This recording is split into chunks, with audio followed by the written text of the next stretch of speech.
What up? We're chilling tonight talking about what craziness is happening in the world. UAPs? Like, legitimately, we've been holding on to this stuff since Roswell, chat? Someone bring me back to Earth. Please, bring me back to Earth. But yeah, I want to chill. I want to talk about stuff. I want to play a trivia game with you guys and test your knowledge on movies. We're going to see where the real nerds are at. And I think you guys have heard of like variations of this game, but the one I want to play tonight is called Cine2Nerdle. I want to test this music volume too. Let me know how that is. Shout out to Closed on Sundays. You know, we rock him all the time here over on the channel.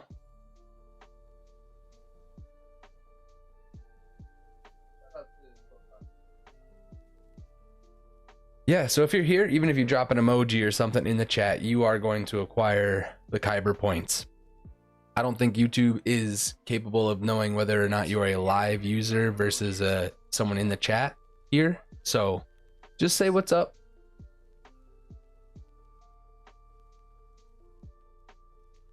Can you guys even hear that music?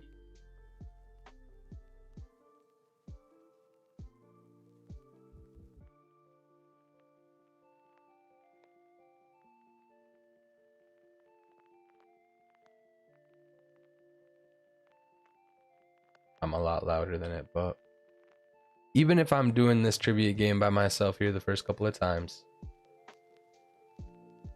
I think you guys will enjoy it. And I'm going to explain some rules and things on how to play. But yeah, it's called Cine2Nerdle.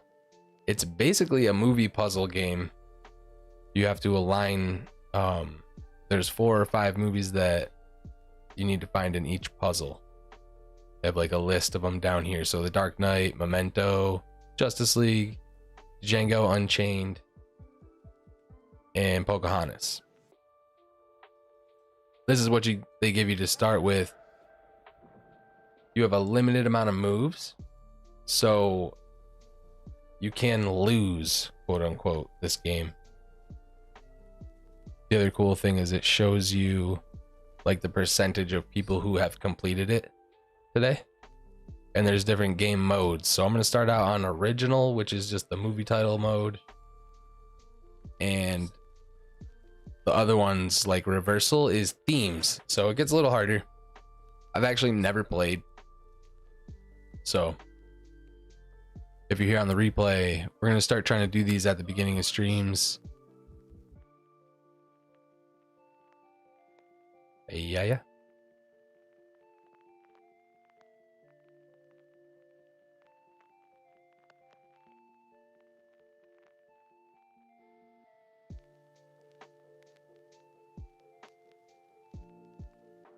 And I still can't hear the music either.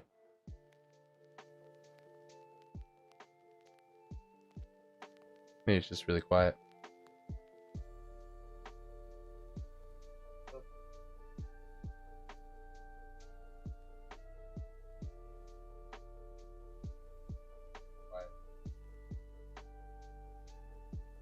It is pretty quiet.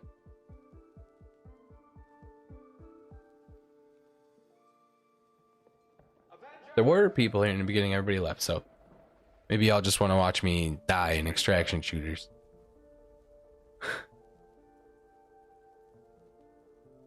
Darth Maximus, what up? You'll be getting some KYBER while you're here, bro. Like I was saying in the beginning, I don't know if YouTube can detect whether or not someone's here unless they have said anything in the chat. We're gonna play this game. Have you played any of these Nerdle type games? Wordle, I think, is the popular one that people play.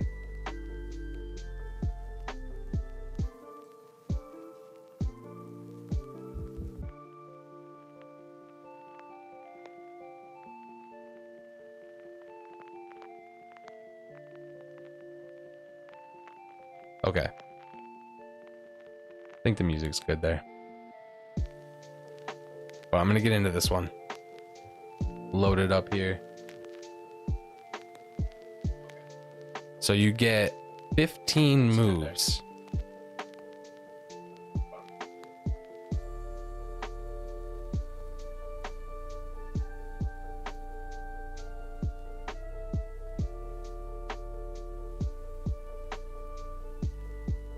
Yeah. And right now we're going to try and figure this out. Not sure the visibility on this, and the ads on this website are ridiculous too. I do apologize. You can always move it to a different screen. All right, let's see what we got here. Is at like, wait, what is this? I thought this was movies. Did I pick the wrong thing? It is 5 movies. Is it the title of a movie? Damn.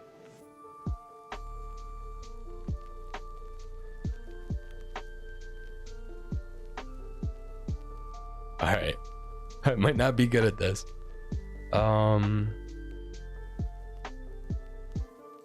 Wow, it's all just singular words, huh? So we got pirates, mafia,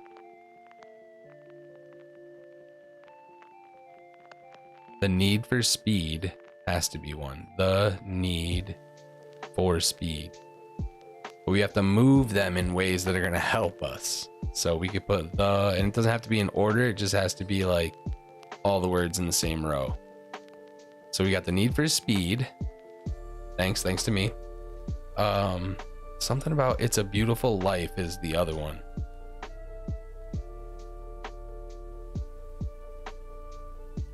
Right? Or This Beautiful, I thought it was It's a Beautiful Life. All right, I have to actually start moving some of them to get a clue. So, all right, when you get 3 in the same row, they light up. So that's kind of like, what's that game? Mastermind? No, what's that game? Pirates World's End. What? Does anybody know these? So these are, I think, movie titles. It's the need for speed. If I move that there. See, that move didn't really help us anywhere else. What's the It's a Beautiful Life title? Chat, come on, help me out. I know you're here. I see you lurking. This is Cine2Nerdle. We're gonna be playing other versions of this game. This is the easy mode. I have 13 swaps left, okay? Literally 67% of the world that's already played this today has beat this. I don't know what this Top Gun thing down. Oh, it's from Top Gun. Wait, so is it like quotes from the movies? Okay. Or is it the tagline? So at World's End, Pirates at World's End, does that sound? And there's a psychiatrist in This Beautiful, I'm doing it. But the Mafia one doesn't have anything in it either. There's like one move I can make here that's gonna make it.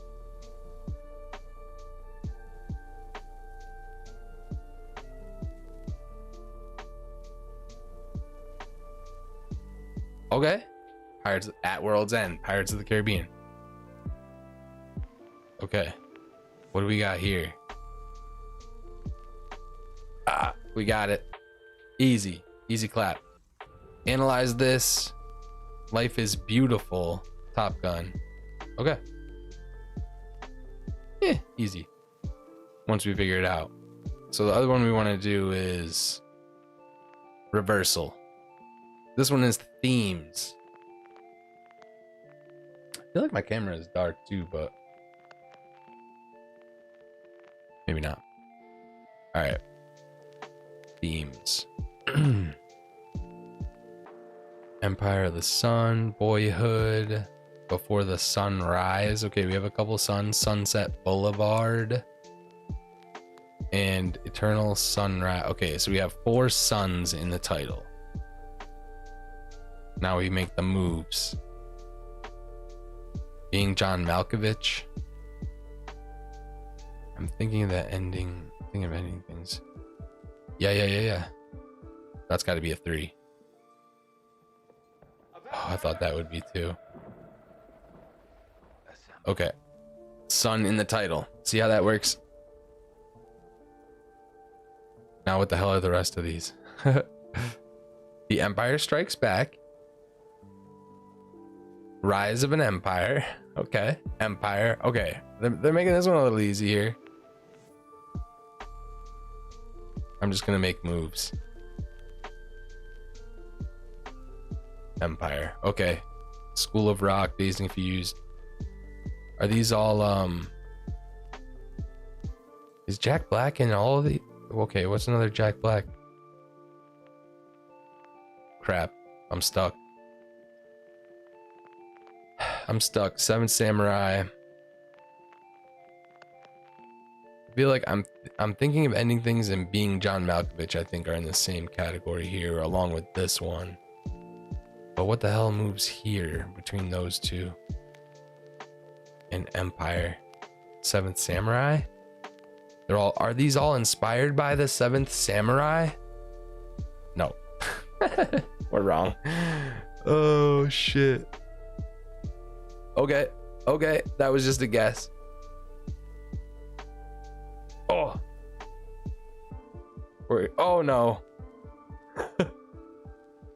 Oh no. Okay, 5 moves left and I just moved them all over. All right, what is the theme here though? I have no idea. Literally thought I put all these in here. Did we not? We've tried all these down here. Did we break it? Oh, we're not gonna get it right. It's gonna take at least 2 moves to get it right, so if I move one more and get it wrong, we're in trouble. I don't think I've seen this movie.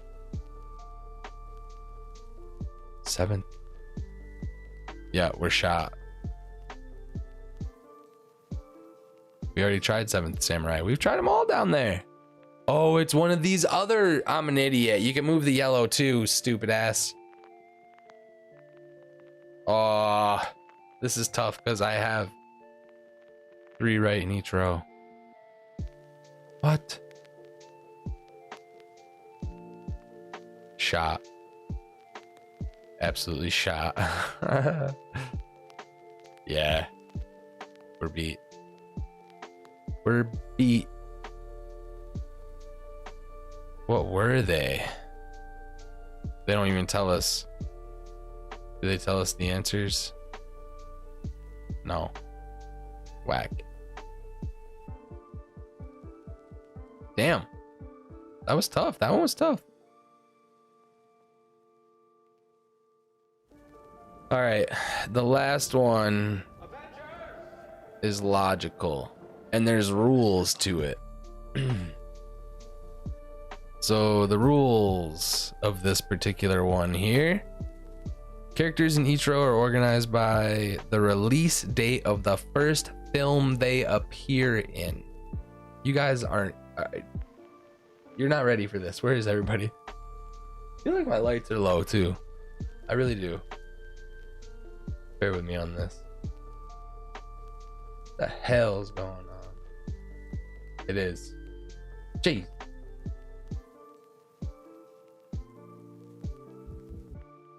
Ridiculous. All right. So not including minor cameos, the first characters in each row are organized by the release date of the first film they appear in, going from most recent on the left to the earliest on the right. Characters whose names have been used in movie titles occupying the corners of the grid. Oh my god. All right, there we got all the rules and the names in here in once. This is ridiculous. Characters whose names have been used in movie titles occupy the corners. And there's only one correct solution for these. Sabersmith. Oh my god. Somebody. Okay, you use cinema to teach. You are built for this, okay? And we're now on the hardest one. All right. So welcome to the party. This is Cine2Nerdle. Similar to Wordle. Man, I hope you guys can even see this. Should I switch screens? I should probably switch screens. Let me know what you think about this screen here. Not so much if you can read the rules, because I can read the rules for us, but you want to be able to see the board. All right, so characters, names in the titles in the corners. Characters in each row are organized by release date of the first film that they appear in, going from most recent on the left to the earliest on the right. All predominantly blue characters are in row 4. See hint 4. All antagonists are in row 2. What does predominantly blue mean? They're literally blue in color? What? No two characters from the same row or column have appeared in a movie together. No two characters from the same row. Okay, so Jesus. Let's see. All right, so character movie in the title. We have Luca, Wally. Both of those are in titles. Or are the title. What else? What else? What else? Dory had a sequel with her name in it, right? And damn. Well, about the row. The row, characters in each row are organized by the release date of the first film they are appeared in, going the most recent on the left to the earliest on the right. So earliest over, or sorry, most recent over here. Luca would be ahead of Wally. But what are the other movie titles? This is called Cine2Nerdle, and it's super hard, especially these are the logical puzzles. So they have the logic you have to use. It's all Pixar characters. Okay, that's a huge clue. And there's only one logical solution based on the clues that they're giving us. I can make it a little bigger, I think. To see, yeah, but I want you to see all the clues in the puzzle. So that might be best we can do for now. I hope you can see it. Should be good. So Jesse is Toy Story. The rule on the row. Characters in each row are organized by release date. That's where I'm getting confused. All the antagonists are in row 2. So like Syndrome, Randall. Syndrome and Randall go up here. There's only 5 moves, which makes this shit hard. Row 2 is antagonists. All predominantly blue characters are down here. So Dory is blue. Sadness is blue. Oh, okay, here we go. Here we go. Marlin. What's Marlin? I know that. Eve is from Wally, and she's like that white robot. Come on, chat. This is Toy Story. This is Toy Story. Do we have to keep the movie? No, because you'd have other emotions. But you have Buzz also. See, now we're starting to like, yeah. Come on, Jack, come on. Throw them clues out there that you see. I got a lot of Toy Story going on. I got Buzz, Jesse, Forky. Who else? Like, who is Sally Carrera? Marlin, I remember. I feel like that's an old guy. Or like a dog. And Carl. All right, I'm gonna make a move because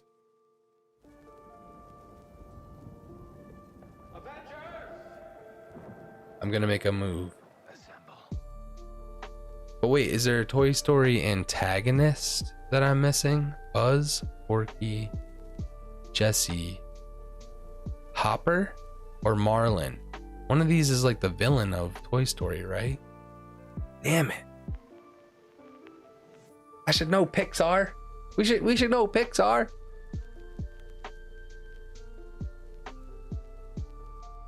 I don't think I can even get all of the antagonists into row 2 with these amount of moves. Jack.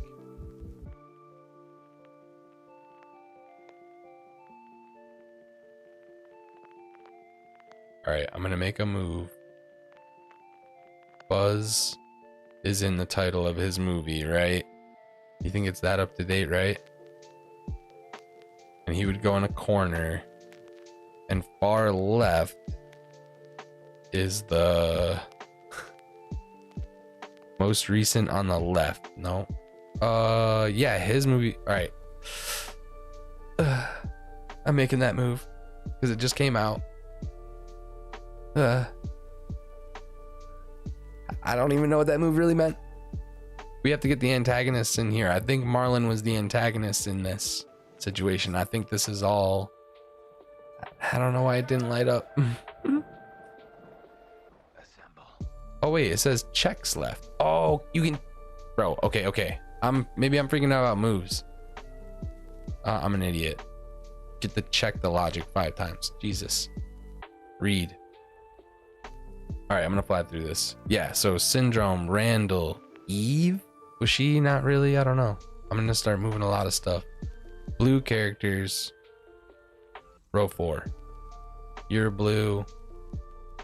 Sadness is blue. Marlon. I don't know some of these other characters. I think Luca was blue, and Luca was the title of his movie. Luca was recent.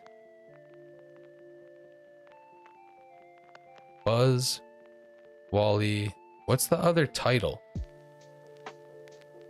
Yeah. I unfortunately don't remember these characters. Hopper and Miguel.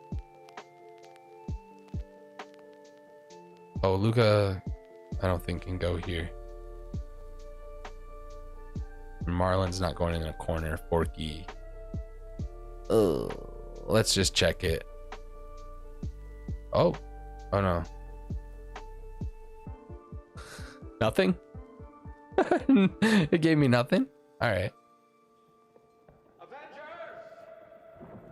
Well, yeah, I need to get all the antagonists right, huh? Damn. Like Jack is from The Incredibles. Porky's not blue, damn it. Who are the blue characters? The 2 blue characters that go in the corners that also are the title of their movies? Man. Dory, because she had a movie.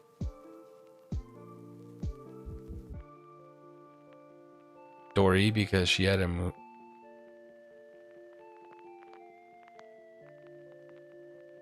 Now is it glitching up? It won't move. Jack.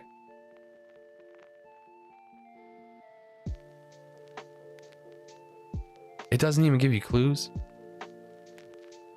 It won't move Jack. Ah, we might have broke it. I don't know. All right, so I wanted to move all Toy Story over here, but I guess I'm not gonna do that. We're gonna move Toy Story to here. So we got Buzz. I think it's Marlon, right? Someone help me. Damn it. Hopper, Jesse, Forky. Oh yeah. Buzz has to be the corner, right?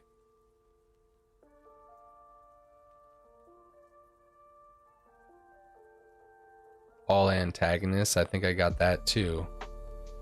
Blue characters. So Forky's not blue. Who's the 4th blue character? Don't know. I don't know that one.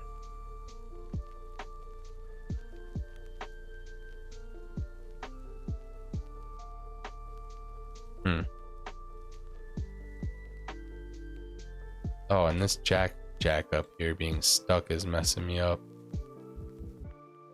Because Buzz has to be up there. We're gonna get it wrong. We are for sure gonna get these wrong. And it is kind of glitchy. That was weird.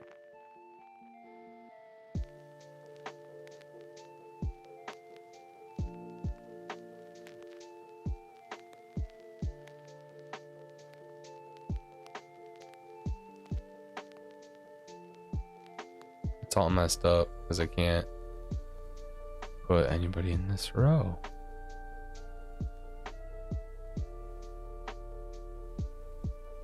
Wally, Eve. I don't know.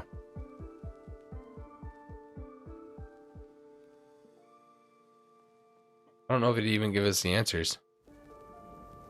Ugh, brutal. What the hell? We had jet. Like, what does that sense does that make?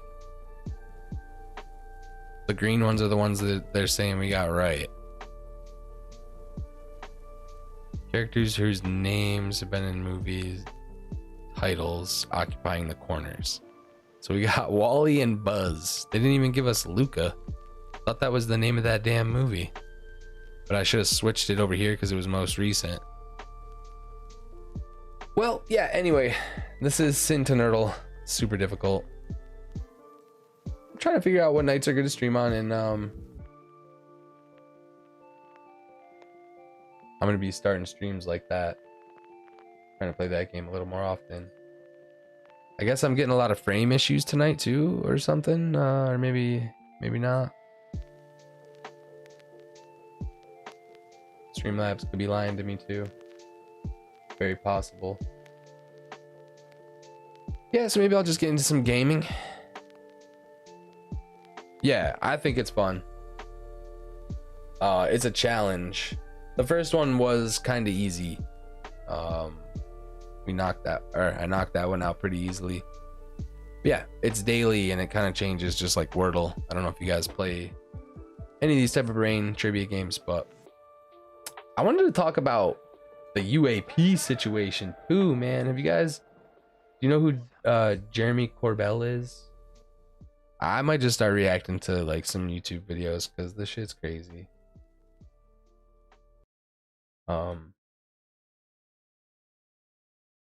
But I'm telling you, man, Bob Lazar was right.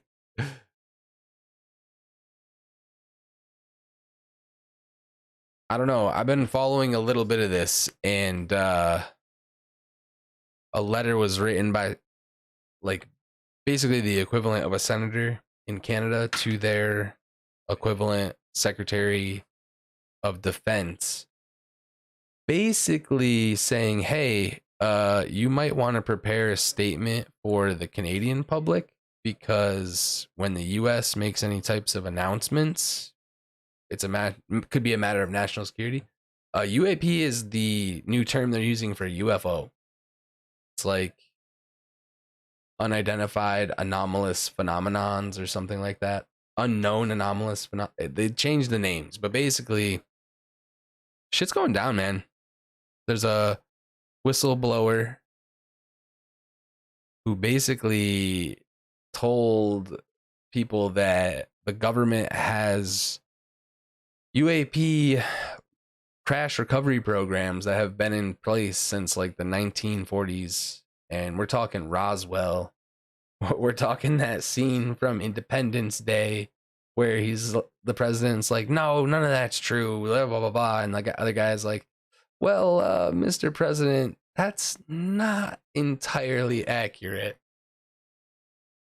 So I don't know, man. Like, I think it's gonna be cool to kind of look at some of this stuff with you guys, especially if you don't know about it, especially if you're kind of like, and I'm not a UFO like person. Like, I'm not obsessed with UFOs or anything like that, but this stuff is starting to get weird. UFO reverse engineering programs is what this guy from Canada basically said have been in existence. And we've been trying to figure this stuff out since 1950. I also read some shit that in 1950, dude, it was like Mussolini and his government found a crash, and the US and the Vatican worked together to move parts of it separately at the same time, so to not be like tracked. But this stuff gets crazy. Like, this dude can explain it way better than me. I can't remember the name of the whistleblower who just came out, but if you just look up UAP whistleblower, you can find out more information about that guy. Yeah. Let me know if you can hear this. I'm gonna let him explain this stuff better than me. And I did reach out to Dan the Man. You know, this letter to their Ministry of Defense is pretty serious. Member of Parliament is saying we need to get ahead of this. Something big is coming. This shit's cool. That's pretty newsworthy. Everybody's asking for proof. I I want to talk today about a document. We have official acknowledgement, especially depending on how they answer us when we start asking questions. The world starts. Can you guys hear it? I need to turn it up. This is a reverse engineering program of UFOs confirmed. You guys hear it? I need to turn it up. Secrets, cover-ups, and strange phenomena. UFOs and ideas that challenge reality itself. All these mysteries. That's good right there, right? Are we ever going to get to the bottom of these? My name is George Knapp. I dig into news stories that others can't or won't. I'm Jeremy Corbell, and for some reason, yes, please grab a drink. Like, shouldn't. And this, for the record too, if you don't remember, this dude Jeremy Corbell, he is the homie that brought Bob Lazar onto the Joe Rogan show. That's where my whole real what is going on in the world right now started. It was with Bob Lazar. Weapons.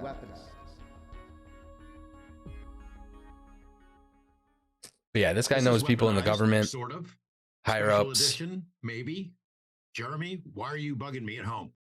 I know, and on the weekend too, man. So, look, this is you know, yesterday you said, hold on, slow your horses, and I appreciate that. I want to talk today about a document.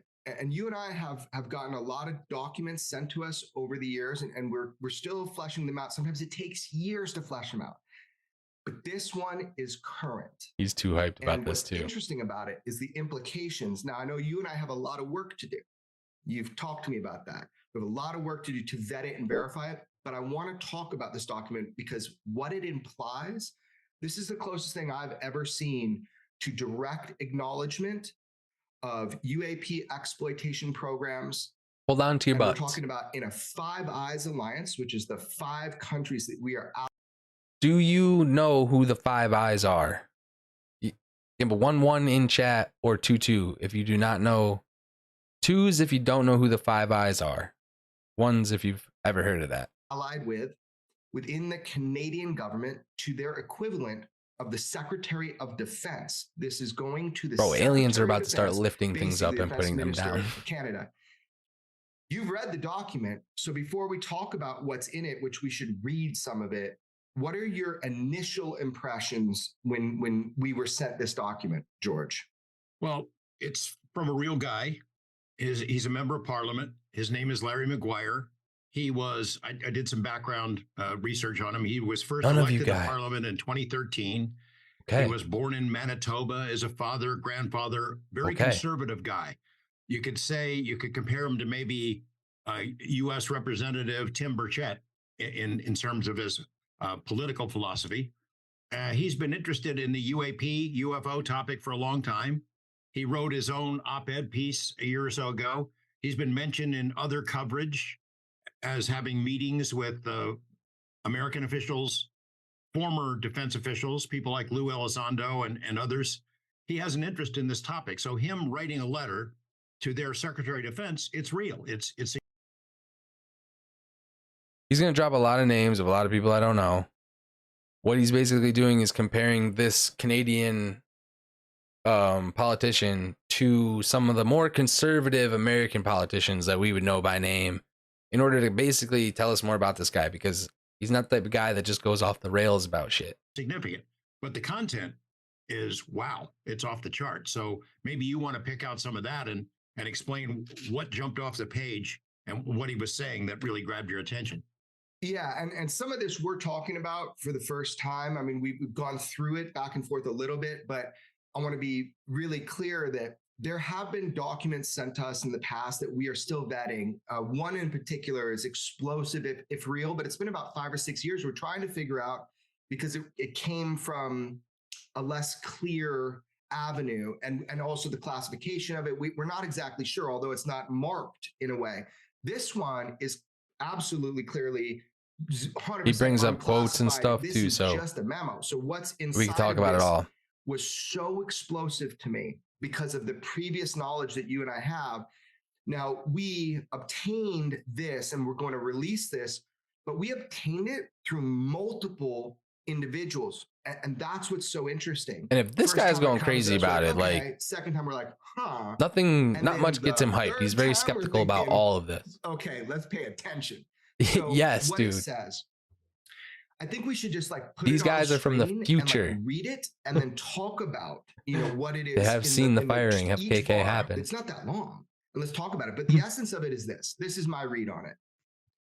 It is absolutely true that they have exploitation of UFOs, UAP, by multiple governments, and that there's a Five Eyes alliance of governments, 5 nations that we align with: UK, US, Australia, New Zealand, and Canada. And they're all named in the letter. Is where this document came from. I love the Canadians. They're so honest. But in this document, literally the Canadians are like, wait, America's going to talk about UFOs. We need to do this first. And the Secretary of Defense needs to ask about them, because this person, it's very strange in Canada. Not everybody in politics has security clearances. There's only a very small group that has them. So this is like that. He talks about that scene movie from Independence Day. Independence Day, where the president's on the plane and says, oh, we have Area 51, but there's no UFOs or aliens there. And a guy leans in and says, well, actually, Mr. President, that isn't entirely accurate. And that's kind of how this document reads, is you need to get informed, right? That you need to get informed and ask for briefings on this. And specifically, it's to Anita Anand, if I'm presenting it right, Minister of National Defense of Canada, equivalent of the Secretary of Defense here in the United States. And as you said, this is a political MP. It's a wild letter, dude. And he's writing this wild letter. There's a lot behind this letter. So let's just start reading it. Yeah. I think, first of all, March 22nd, 2023. That's current. Does that mean anything to you, George, that that's so current?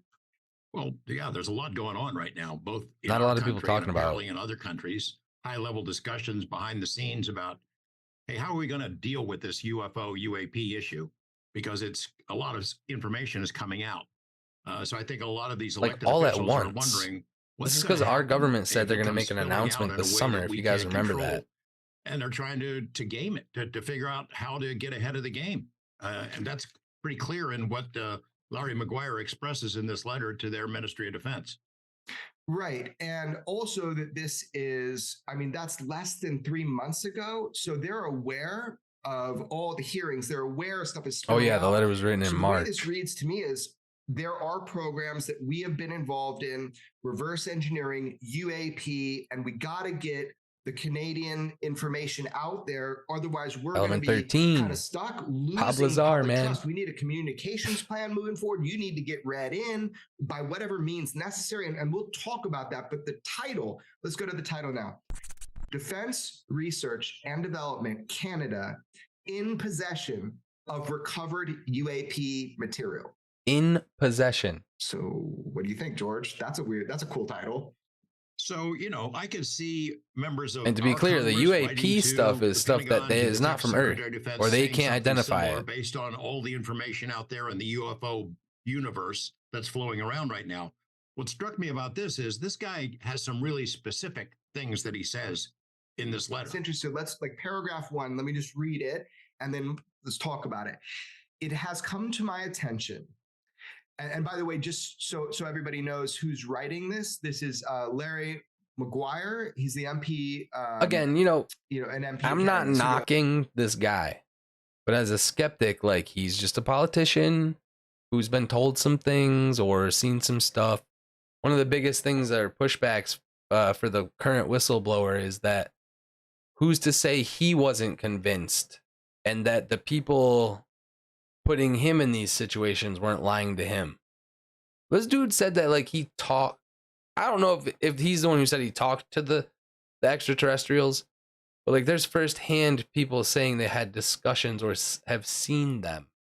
They don't have ear holes or whatever, and actual descriptions of what they freaking look like. It has come to my attention through meetings with American officials that the United States Senate Select Committee on Intelligence and Senate Committee on Armed Services have been undertaking in-camera hearings with government and military subject matter experts on the recovery and exploitation of physical material from unidentified aerial phenomena, UAP. So that's no, that's no mystery.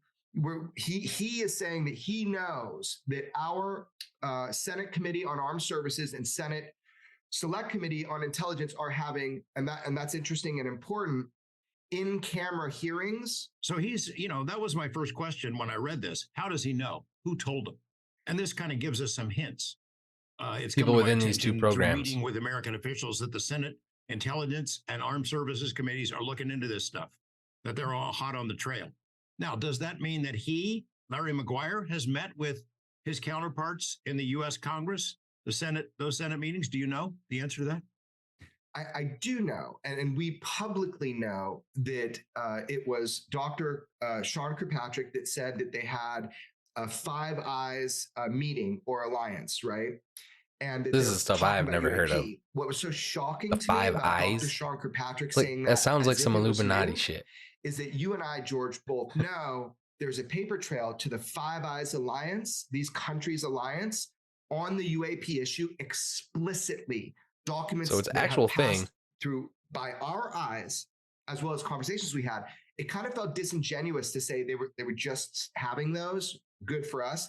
There has been UAP information shared across that alliance for so long now that it's like ridiculous to kind of throw that out that they're just starting to. So there is more about, Larry and his counterparts, but let's just go to part 2. I think this will start showing you his psychology. I am concerned that expected upcoming public announcements will be coordinated between to be clear, AU, KUS, which could damage Canada's credibility with our allies and the Canadian public on the global stage. There's an opportunity to have a prepared communication plan in place by May of 2023 Here we are, to June. reduce this risk. Well, they're certainly dragging their feet now that we're in June. But here's the deal. He was talking about doing this 2 months after. Damage Canada's credibility. There has barely been one. Something that he says here is ruining their credibility, right? And with their allies and the Canadian public. There's a reason he's saying this. The reason he's saying this is because he doesn't want to lose public trust by the people of Canada, but also our allies, because they got a dirty little Can it really be that big of a deal? Can they really be hiding that much? Will be revealed now in the further reading of this. And you go ahead if you want to read. It's a good sentence. The next one. As he's so excited, dude. As Minister of National Defense, you may not be aware, Defense Research and Development Canada, DRDC, has participated in efforts to analyze UAP, which is publicly traceable to circa 1950, suggesting whatever wreckage they have, they've had it since 1950. This recovered foreign material is studied through the Five Eyes Foreign Material Program, FMP, which in Canada is sponsored by the Canadian Forces Intelligence Command, aligned with several intelligence sharing arrangements and treaties. I'm writing to recommend you request a classified briefing containing full, sensitive, and protected program information from your officials on the Government of Canada's historical and ongoing efforts on analyzing recovered UAP material. He's sort of hinting that he thinks maybe the Ministry of Defense, for 70 the Prime Minister years, are not in the loop. We've been researching this shit. Specific info on CRDC, DRDC, and this Five Eyes program, Five Eyes Foreign Material Program. We've never heard of that before. We've never heard of it, at least publicly acknowledged in a document. Tell me your secrets. So what's so cool is I just want to know everything they know, man. Canada, the DRDC, that is. They don't tell us because they don't think we can handle it or whatever. You're familiar with that. I don't know, so man. It's pretty. I'm gonna start going down a rabbit hole. That he's saying you might not be aware, but that they have been participating in efforts to analyze UFOs, UAP, and when he says it's traceable back. It's publicly traceable to circa 1950. I was right, Sabersmith, really because this whistleblower came out. Possibility of what he's saying, and then I started to remember that there is a document from 1950. And the U.S. government, I don't know when they made the announcement, but they told us they were going to and they did. They declassified a bunch of stuff on the UFO UAP issue. So there is information out there that they've released. They were supposed to do this big announcement and this big transparency thing, And that's why this guy has written this letter and this whistleblower that just came out recently. Because you know about it and you know some of the people involved, Wild George, stuff. But that was a Canadian government. This is not the whistleblower. We could talk about that guy too, though. 1950 meeting. This letter is just from a Sarbacher. Our audience Canadian probably doesn't know who Sarbacher is, but that's Parliament. Likely what he's talking about. He says publicly traceable. What did Wilbert Smith say in that official memo? And what's that relation to Sarbacher? Do you remember? So now he's gonna talk about this 1950s situation and how this Canadian guy connects to the Americans that have been doing this from the 1950s. So Wilbert Smith worked for the Canadian government. He took an interest in UFOs, now called UAP, and he met with his American counterparts and got briefed. Sarbacher was one of the Saber Smith. There's people out there saying that people have been. Sarbacher is pretty famous. He was a to hide this level secret science advisor. I think he stretches back to FDR. He had the highest security clearances. A brilliant guy who publicly literally like Roswell, in the 1970s, like, through what? a series of letters that he was invited to participate in the analysis of UFO material that it had been recovered from these crashes. He didn't understand why it was so secret. But it's his quote that was repeated by Wilbert Smith that this is classified higher than the H-bomb. So Sarbacher was somebody who was in the know. That's crazy. Who was invited to be part of this program to analyze the material. Says he never actually did, but he confirmed some things to Wilbert Smith, who wrote letters, and then those letters came spilling out years later. But basically, way back then, the U.S. and Canadian governments, scientists, working together, were exchanging information about this incredible mystery. Yep. So you have an interesting history with Sarbacher. We'll talk about that later. But so I think what he's saying here in this part is essentially. I like how his background is just a safe and a typewriter that never gets used. Wilbur Smith and Sarbacher memo. Do you think that's correct, George? If we guess. It could be. It could be he's referencing something else. Maybe he has more specific info about the material, but we won't know until we talk to him. Well, I will tell you this, and we're going to talk with him. Where's Bob Lazar? He has met I hope he's safe. With firsthand direct program exploitation people. I know that for a fact that he has met with them. So it was this big, oh my gosh moment. We found our program.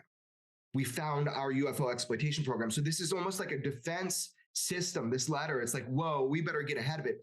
So thanks for reading that one. And then let's go into, and the FMP, which is the Five Eyes Foreign Material Program. Turns out it's real. I had not known about this. Maybe I was out of the know. Maybe everybody's going to be like, oh, you should have known that. I had no idea. So looking that up. And I feel like this guy is not someone who's out of the know. Like, a real program. Yeah, he's built his whole shit around this in Bob Lazar, so people are just constantly feeding him information. If he's not in the know on it, like, then just to go a little bit deeper, crazy. So Canada's chief science advisor has also launched the Sky Canada project, which is investigating how the government of Canada manages UAP reports. So this is like their version of Arrow. They are in the process of identifying key Canadian stakeholder institutions, just like our government did with the DOJ and private industry, Lockheed. It is essential the chief science advisor be given full access to defense programs and be briefed on the collaborative scientific research efforts with our allies. So he's saying, hey, you gotta get the chief science advisor fully briefed on all this. And again, in Canada, I've learned that it's kind of different than in the US. In the US, where like Representative Burchett he has a clearance classification. He can be read into certain things. Turns out in Canada, it ain't like that. There's only a few people that have the ability to have clearance to be read into things. It's an equivalent to the Gang of Eight that we have here in the U.S. They don't have a lot of people that can be read in. So Gang of Eight, he's talking about surveillance clearances. So I get that. He's identifying this. Like there's people who have clearances above the president. He then goes on to say, it is imperative the government of Canada have a communications plan to respond to these upcoming public revelations that will stem from these American FMPs, which is foreign material programs. Like he knows what we're gonna say. Not only are there national security and aviation safety concerns that need to be addressed, but there will be a larger debate about why there is a lack of transparency and accountability regarding UAP programs and policy. Whoa. Whoa he's is saying, right. Yeah, it's safety of flight, national security, but public trust, we've been lied to. Everybody's been lied to. The public's been lied to. And there's going to be a major debate about that. Yeah, That's and why? Cool he said that. Well, the debate has been underway in this country for a long time. Anybody who Exact wants to wade into same UFO thing you were Twitter asking. would see it, the debate and the discussion and the harsh criticism. It's been that way for as long as I've been involved with the UFO topic, for more than 35 years. And so he is suggesting that something is coming, upcoming public revelations regarding these American FMPs. That's the big question, is what inside info does he have, if any, about an upcoming announcement? Is he talking about, I hope that he's been communicating on this with Senate Intelligence and Senate Armed Services, and that they are conveying to him that something is coming. Hopefully, we've all been waiting for that day to come, but I wonder what it is and when it might happen. So this is one of the questions we got to ask. I've been waiting. It's supposed to happen this summer. I can say for sure, and again, we don't have to take my word for it. We're going to hopefully talk with him, but he has been directly interviewing program witnesses. It's like they uncovered a exploitation program, and they're like, "Oh shit." So that's how I understood it. And I know some of the people that he's spoken with, both in person and also through, Zoom or something like that. But in his country, in those programs that are allied exploitation programs, that's what's interesting. So let's just finish it for the people that are just hearing on audio. He says, I also believe there must be parliamentary oversight of efforts by government institutions, and responsible ministers should be fully briefed on this program. He's talking about a program specifically, including releasable to the public content that aligns with allied public disclosures. So he's saying if we have evidence based on, he's basically saying we need to get our story straight with the US, so that if what we say contradicts what they say, because any contradictions are going to explode on the internet give it up. And in the public eye. It is incumbent your department inform you of what collaborative efforts have occurred with our allies and the details of existing agreements and memorandums of understanding that govern the program, the UAP program, and may have been coordinated through global affairs. So he's sure to say may have been, but he's talking about very specifically details of existing arrangements and memorandums of understanding. What does that mean to you? I think he is dropping a big clue there. Spanish that to me. He knows this stuff is real, that he is aware of these memorandums, these agreements that have been made, that there is in writing something that spells out what the arrangement is between these countries on how this is to be investigated and handled. He's hinting that he's got them and that the Ministry of Defense had better acknowledge them and get ahead of this. All the way through this letter, he's really saying we need to get ahead of it because something is coming and we don't want to be caught flat-footed. We don't want somebody who was a lot of people don't. Now we're gonna catch ads. I was gonna skip ahead to see if they talk about the whistleblower at all in this video. To this information, and it never registered with me. Like, really? Like, why would I know this? Seeing his name there, that feels like a warning shot. That individual knows about these programs, from what I know, over a few years now.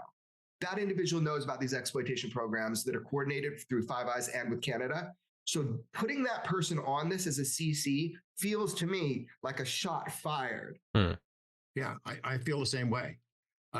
Here's the questions that jump out at me again. How much information does Larry Maguire actually have? Did he get a briefing from from members of our congressional committees? Right. Or is he just a member of the Green Party who needs a bone get into the debates? Go beyond that in an official we don't capacity know. where they leveled with We're not him, sure. hey, here's what's going on. Secondly, does he have the paper trail? He's referencing specific programs. There's some other things they cite and talk about here. UAPs are real. And May 2022, he wrote this article in a Canadian publication. May 2022. It's an op-ed piece where he says the headline is UAPs are real and Canada should take them seriously. And he gets into some fairly so he's been on specific this stuff. He says for the a minute. greatest barrier to better understanding the phenomena is the stigma surrounding it. It's encouraging to see this begin to subside and allow the topic to be both publicly acknowledged and studied. He says American senators and members of Congress have shown greater willingness to seek information, ask questions, and engage the public in recent years. However, unlike its counterparts in the U.S., the government of Canada has yet to show even the slightest curiosity or concern. He goes on, the evidence of UAP is overwhelming and has been affirmed by presidents, former heads of the CIA, the current NASA administrator, intelligence officials. We need someone to get good video, bro. Like, we got all these cameras, all these phones that have like night vision and shit. With impeccable backgrounds feel comfortable speaking publicly about what they know. He references the New York Times story, gives the Canadian readers a little history on current events in the UAP world, and is demanding more accountability and more transparency, which a lot of members of our collaborating on uncovering UAPs. So I think it was Defense Scoop. So now people have been pressing this organization since they keep being brought up. A PSYOP coordinated by the Five Eyes nations on their own citizens would be a blockbuster story all on its own. And that's just the least interesting outcome of any serious UFO investigation. Right? Are journalists scared of what they'll find? I don't know why I said that. That's funny. It's like a poke to get people to investigate. I want to read what that said, though. Interesting. Sean Kirkpatrick, the inaugural head of the Pentagon's newly launched All-Domain Anomaly Resolution Office. What in the X-Files? Hosted a first ever informal forum at the Pentagon last month where representatives from the International Five Eyes Alliance discussed how to better collaborate with the data they collected. Interesting outcome. God, just give me the numbers. UFO investigation. Just tell me what you know. Of what they'll find. I don't know why I said that. That's funny. It's like a poke to get people to invest. Hopefully. Oh, here's a quick little one. I can talk about. This is the guy, David Grosh. So if you want to look up more about what he had to say about it. And if this is boring, I can game. But I want to start documenting some of this stuff because this could be crazy. And I've been on this, like, Joe Rogan, not for nothing. He used to be a little different on YouTube. His debates used to be, different. But he went to Spotify and he does his thing over there now, which is fine. But the Bob Lazar interview with this guy, Jeremy, and Bob Lazar and Joe is phenomenal. We could watch that all day. I'll do Discord. We could watch that interview again. People can ask, is Dave worthy of your trust? Yeah, so now I can talk about why I'm so excited right now. The trust of this guy or not. Disprove. It can be proved or disproved what Dave came across, what he stumbled upon, what was hard of him to be convinced of. Even though we'd all like this to be true, he wants to know too. Yeah. Well, let's get into some of the things that he has said and some of the criticisms. That okay, here we go. One of the first ones is he's talking about hardware, exotic hardware made by non-humans that he learned about in the course of his own investigations. And yet he admits he never personally saw this stuff. He wasn't in a hangar where flying saucers are stored. So how does he know? Okay, so that's a problem that people bring up is he didn't see it. Let me explain a little bit of what over the last 14 months that we've been able to validate. We've been able to validate. First of all, Dave is a domino. If the mechanisms of protection are in place, as they should be for someone like Dave, this is going to be a cascade of information because I know for a fact that in classified settings, he's not going to just oath, bring out everything he knows. Acknowledge the names, the specific names of legacy reverse engineering of non-terrestrial craft programs were disclosed with individuals. And I'm going to say the word durationally, meaning not a month, not a week, not something like we've heard from like Bob Lazar back in the day, but we're talking years physically working with materials have come forward. And we've known this, it's so hard to keep this back, because we know it to be true. They have come forward and testified under oath in classified settings, program names, program locations, other things than just hardware, people directly involved. So he might not have seen it, but under oath doing his investigation with these classified programs. Now, my question So he's is, basically putting who the has pieces this together. information? Have they acted on it? And if they've acted on it, how do they get away with parsing these strange words publicly when they make like Arrow, or Susan Goff, when they make some statement? Have you noticed that shenanigan? These weasel words. It's as if lawyers Weasel write this stuff, words. the statements that they make in response to whatever the UFO story du jour might be. In response to Dave's statements and that have been reported in the media around the world, Goff has a typical statement of hers. The Department of Defense has no Arrow has no specific evidence that there were reverse engineering alien spacecraft, something along those lines. Yeah, well, just Arrow fancy might talk. not have it, or Arrow may not believe it. But that fancy doesn't talk. say the Department of Defense or the intelligence community doesn't have that information at all. Words are so important. Discovered, verifiable, something like that. Yeah. Right. So here's the alien too. Right. Because extraterrestrial. Right. So here's a wild theory people will be throwing out once they get smartened up, right? Which is that, like, what if there are secret programs that are filled with disinformation to make the people working on them think that these extraordinary technologies are other earthly as some sort of way to manipulate the narrative? Right. God, that's a hilarious, interesting, but hilarious kind of theory here. People are faking We are in a moment in this whole thing where finally we have the right process in place and people need to trust it. Dave is the bullet test of the whistleblower protection rights. This is a presidential policy. A pretty big whistleblower.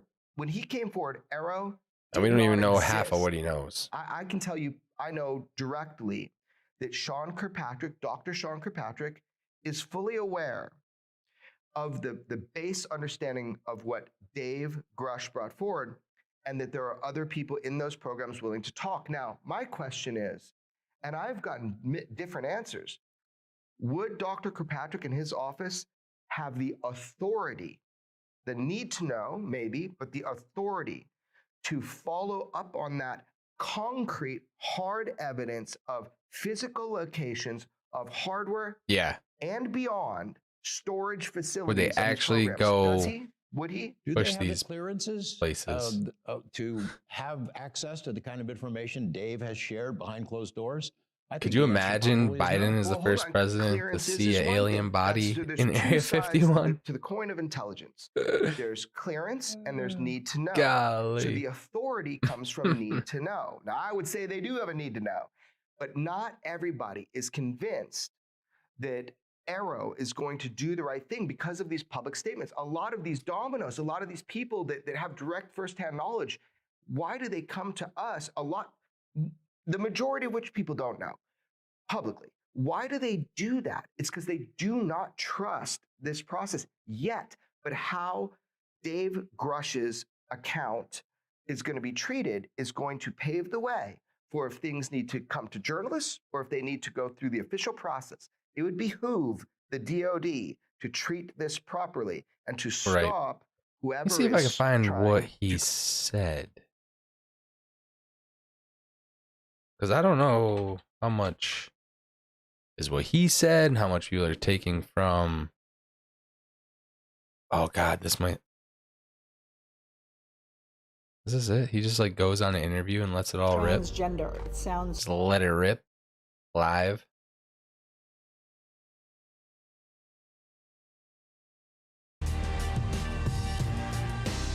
A member of NASA's team is set to report later this year on what we do and do not know about. If you look up on YouTube, I saw there's a live feed of like an old meeting from like a year ago. It's freaking long. I didn't want to sit through it all, but I can't remember if it's the House or something, but I think this has. Who had the interview? News Nation?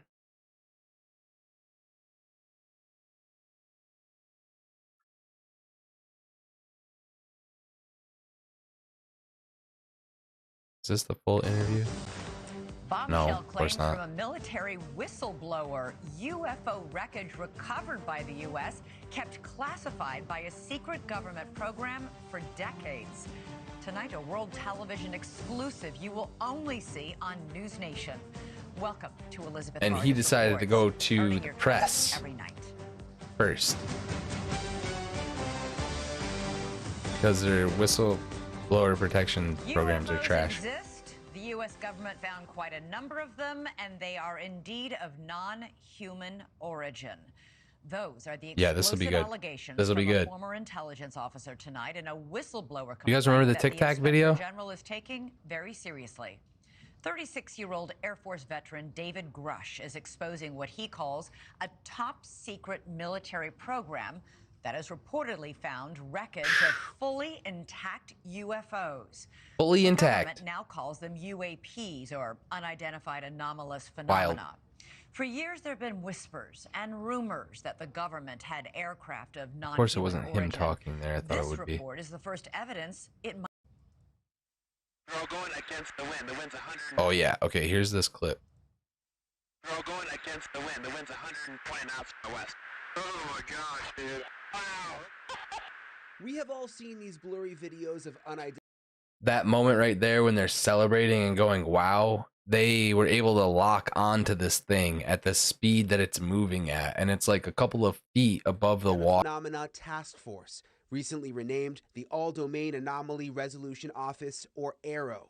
And now in a News Nation exclusive, David Grush, an Air Force veteran, Here we go. former member of that task force, Give me and the veteran juice. of the National Geospatial Intelligence Agency. Grush sitting down with award-winning investigative journalist Ross Coulthart, who's reporting for News Nation and has You are Dude, that's a huge claim to the human race for the first time that they're now constantly lying intelligence to us still representative at a high about it. level from the It's also harder for people to wrap their minds around the concept of a crashed object from somewhere else. It's easier to accept that, yeah, we see things in the sky that we can't explain. Journalist Leslie He said they King have broke bodies. Grush's whistleblower People have story told this them they morning have with recovered reports on UFOs in the New York Times dating back to 2017. He has the credentials, but there's no documents that he's handed over. There's no pictures. And as a journalist, you want to see documents, you want to see pictures. Does that raise a red flag? Not at all, Brian. I mean, you mean documents that actually describe the craft? Correct, yeah, like government documents, or to be able to see it for ourselves. Of course, don't we all want that? And the problem with that is all of that information is classified. You know, as we said in the story. In 2017, Kane reported exclusively in the New York Times that the Pentagon had a secret UFO program. 3 years later, the Pentagon confirmed her story. Her latest report is even more explosive, but Kane says she has multiple sources who back up Grush's story. I believe it because of all the sources I have who have told me the same thing.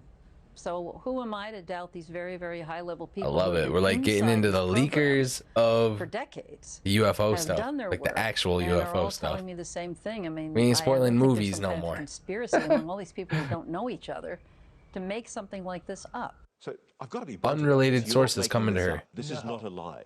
No, absolutely not. Ah. Then we get hit with the old YouTube commercial. Personal risk, dude. He's In the scared. last 10 minutes or so, the Pentagon has released a statement to News Nation about this report. They say The Pentagon sent ARROW them. has not discovered any verifiable information to substantiate claims that any programs regarding the possession or reverse engineering of extraterrestrial materials have existed in the past or exist currently. ARROW is committed to This is following ARROW the data saying it, and though. its investigation wherever it leads. ARROW, working with the Office of the General Counsel and the Air Force Office of Special Investigations, has established a safe and secure process for individuals to come forward with information to aid ARROW in its congressionally mandated historical review. ARROW's historical review of records and testimonies is ongoing and due to Congress by June 2024, and ARROW welcomes the opportunity to speak with any due by former next year. or current employee or thought it was this contractor who summer. believes they have information relevant to this historical review. And Elizabeth, we know that David Grush, he's filed that whistleblower complaint. He's been on. Anyway, that is what I wanted to talk about in a feature tonight before we did anything else crazy, but ended up turning into like an hour, so yeah. And then people were coming and going. It's a weekend night. I don't know if my internet's doing anything funny on your end for you guys, but I was seeing like 5 or 6 in here at a time and people popping in and out. I do appreciate you if you were here for any period of that time. We're going to start out the streams with that trivia game. Hopefully you get some more of you involved. And I don't know. It's 10 o'clock. I might do some gaming. We'll see. See what's going on. We will see what is going on. I don't know. Let me know what you guys think about the UFO shit if you're a skeptic. But I think some interesting stuff is gonna come out in the near future.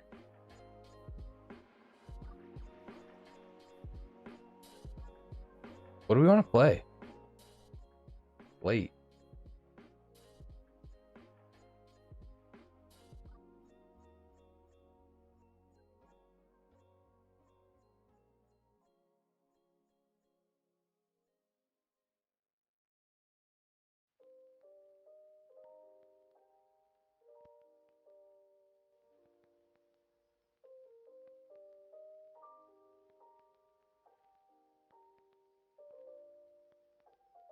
I beat Diablo on the Druid, and I'm gonna roll a new character when season 2 drops and rush through the story with that character. I don't know. My issue is I don't know what games I ever want to play. Tarkov is a game that I have a lot of passion for, but all of the games that I play are in like ridiculously political points, and it's like, why is there so much politics in gaming right now? Literally, Call of Duty over politicized now. Activision, I promise you that these big companies don't give a shit about your politics. They don't want it in the game. They just don't. They don't want it attached to the games. They don't want kids that are playing their games to have to listen to it either.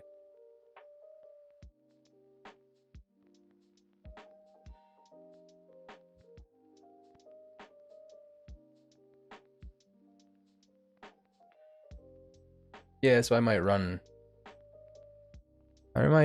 Scabby. I run some late night Tarkov. Tarkov is gonna wipe soon, which means everything will be fresh.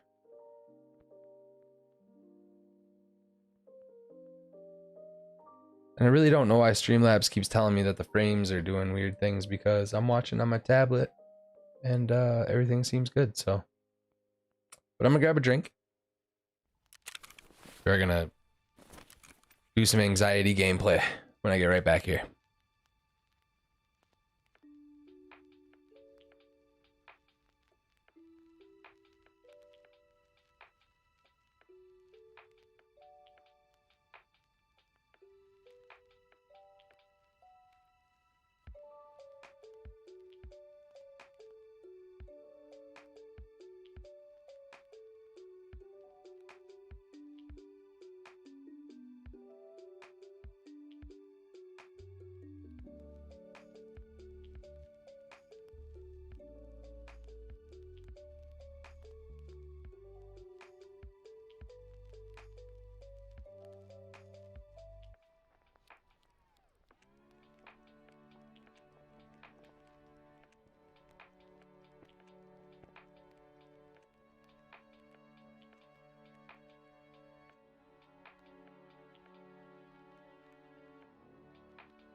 All right. Now the panic. Now the panic that is Tarkov.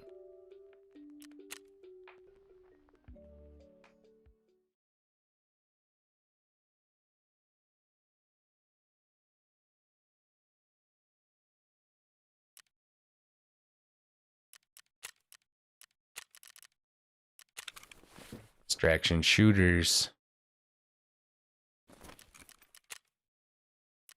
Yep, we're gonna run a scav. Pretty bad time of day. Typical. My mic sounds hella loud. Like really loud.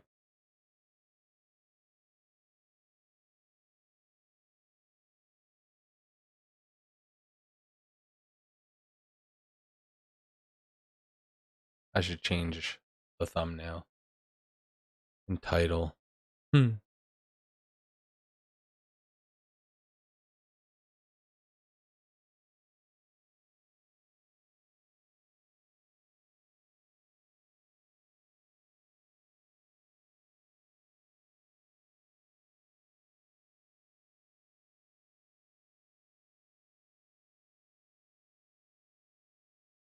Maybe I'll try to do that while we're waiting for this load in. I break my thumbnail. Who else is streaming? Who else can I react to? Can we start reacting to friends' channels, theories? That thing we can do? We could be the React Andy to everybody else's theories. Let me find a thumbnail that's gonna hit, maybe.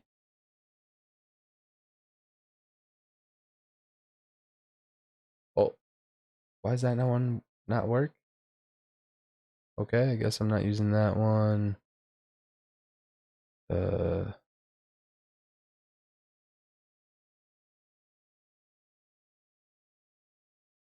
Wow.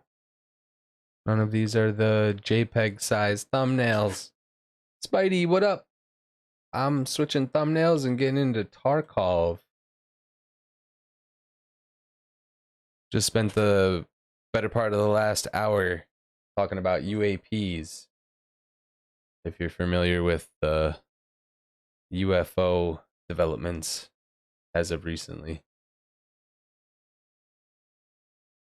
Yeah, so hopefully that didn't break the thumbnail, but it should look like Tarkov now at least. People will kind of know what we're doing over here. It's been a while since we played this, so probably no audio on the game right now because I turned the music off. But yeah, game's pretty terrifying. Grab some popcorn. Watch me stress. We're getting to the end of the season.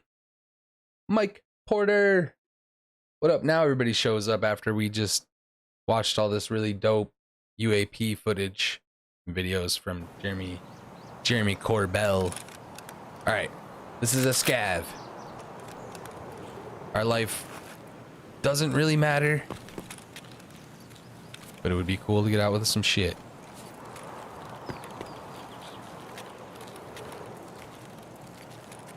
But we're on our Russian counterpart, not our main. Ништяк, пацаны, сегодня мы кайфуем. Shots fired. Get in the door. Find a good gun. Find something. Grenades? Oh. That was a close shot. I don't like that.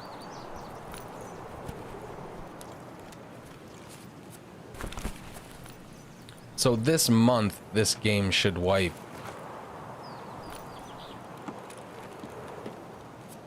And should get some new Tarkov content. Someone's getting sniped at.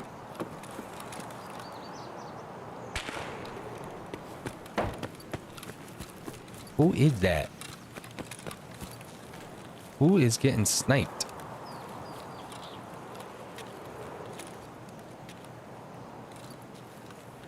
And from where?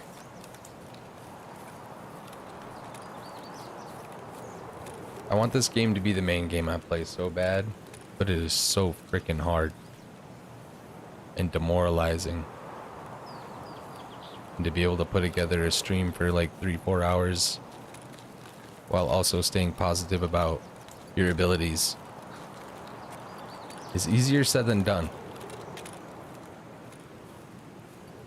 Being able to alternate this scav though between your main. So the sniper scav is up here. Not on that pillar, but he's on a building over here. He's definitely mad at somebody. Which is a player. That's a scav. So scavs are AI, they speak Russian, that's how you know. They will be on my scav's team and not fight me. But anything getting shot at, in reality, is a bad guy.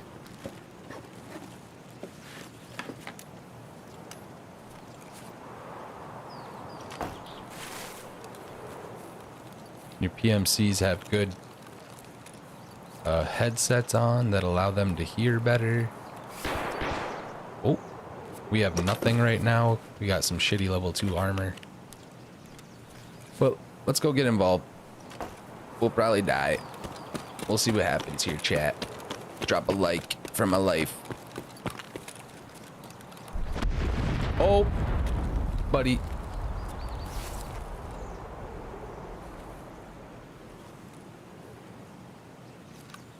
Gotta remember how to get on top of here.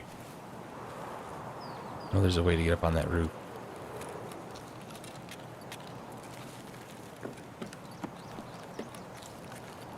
Throwing grenades right on the other side of this wall. Now they're across there? Damn it.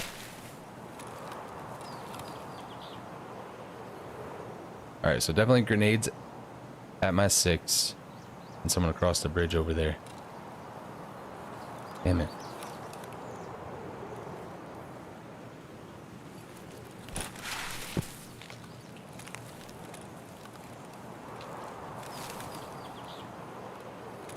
Oh, I don't like this.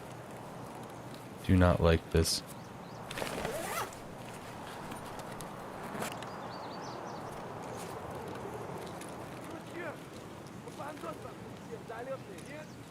Who are you screaming at? They won't voice comm like that unless someone's around.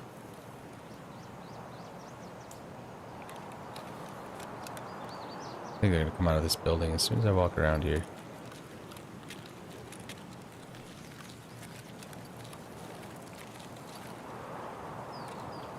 This is where the grenade was-ish.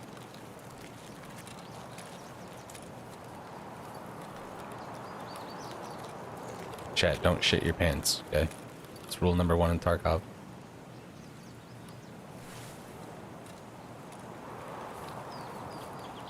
Okay. So the grenades sounded close, but again, we're not wearing a headset, so I could have been wrong on that. Could have been in Fortress 2, which is this building over here.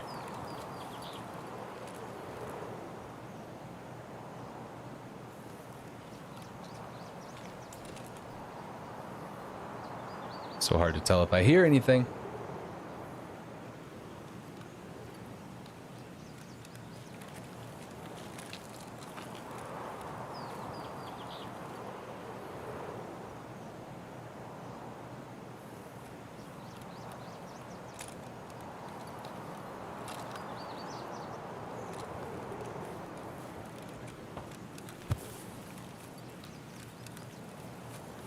Make a move, making moves.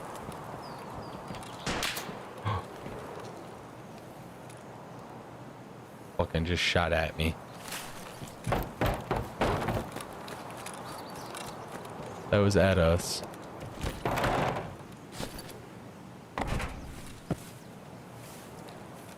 See ya.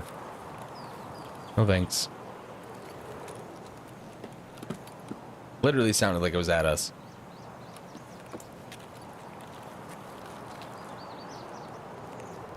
I think he was in Fortress.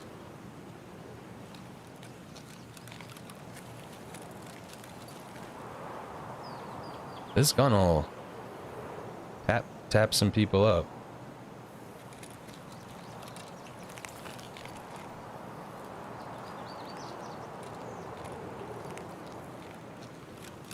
Okay, I think he's up there though. Don't like it.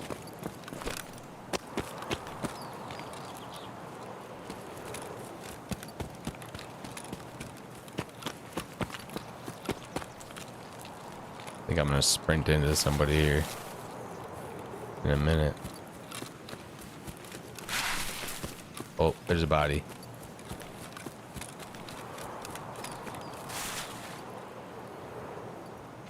Scab. Oh. Another scab.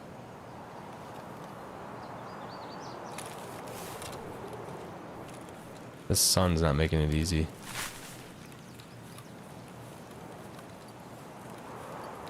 Sun is not making it easy.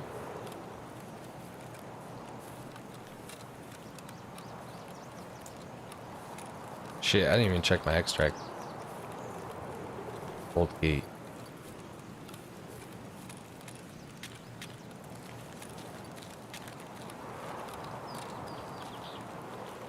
I'm gonna die. I feel like I passed that guy that threw the grenades and stuff.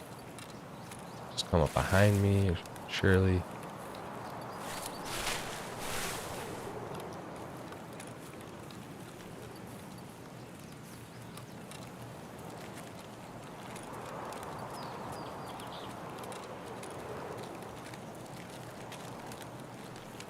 Okay, okay, there's another scav.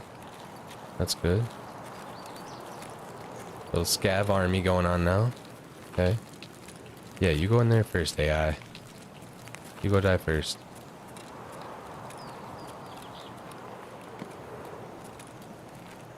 I haven't heard anything after that grenade. Oh, little lag. That's been looted. They pull the cash out of here? Why not? I feel like no one's looting cash anymore because it's the end of the wipe. Doesn't matter. I'll take it.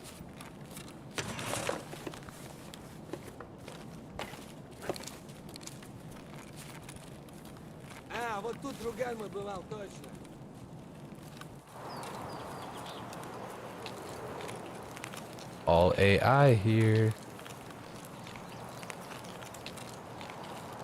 So I guess I missed where that grenade went off.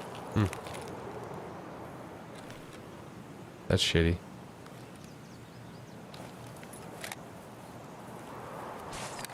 That's definitely a computer. Oh, if I get shot, it's gonna be right now from over here in the hills where I can't see.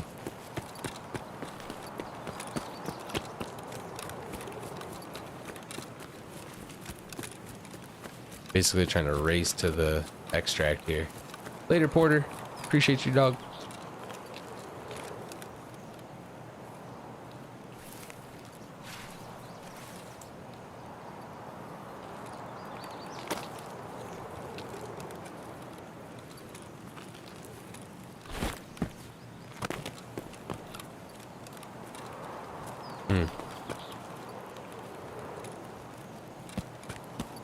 Where are these players at?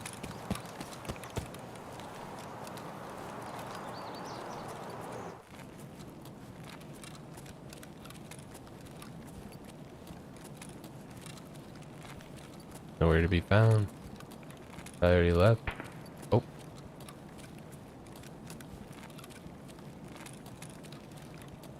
See who's getting shot at.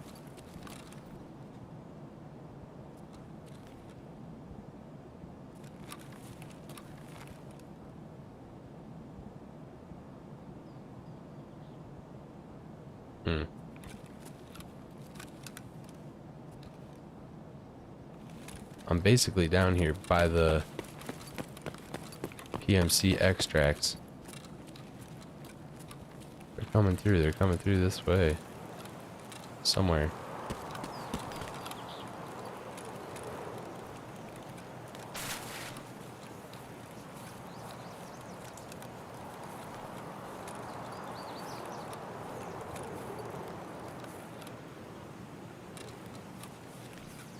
I'm gonna end up just having to leave. 10 minutes left. I'm gonna run into somebody, I know I am.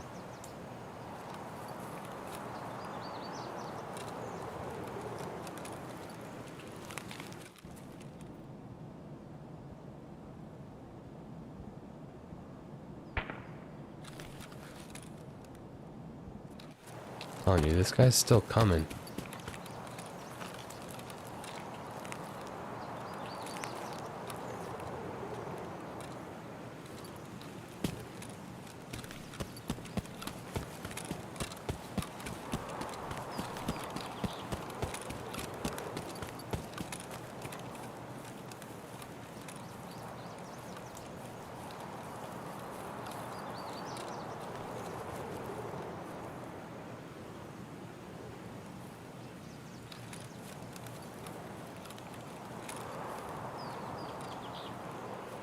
Lag spike.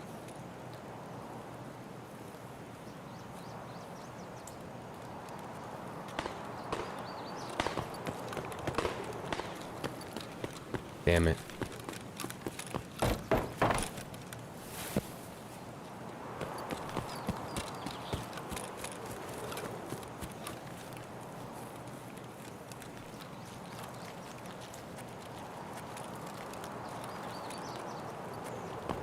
Where is he?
Damn it.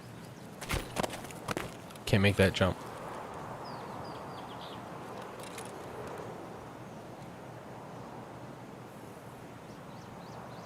It's like right here.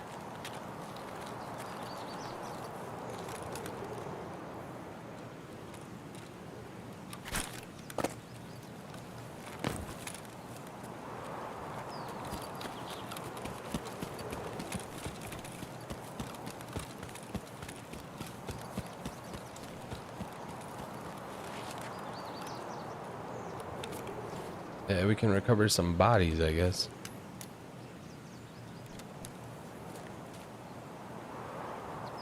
About all we can do right now.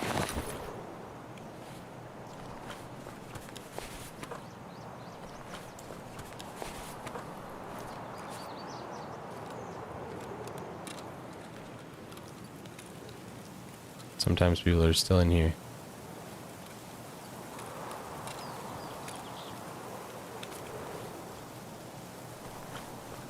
Yeah, I think we missed that PMC. He was working his way the other way, fortunately. He was shooting right next to us.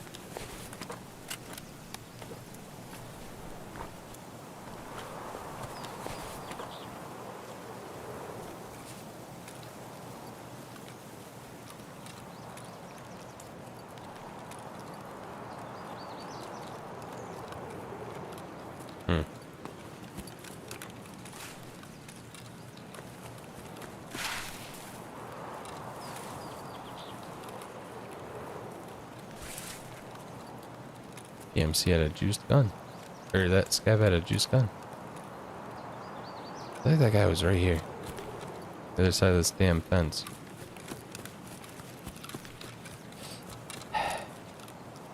Oh well.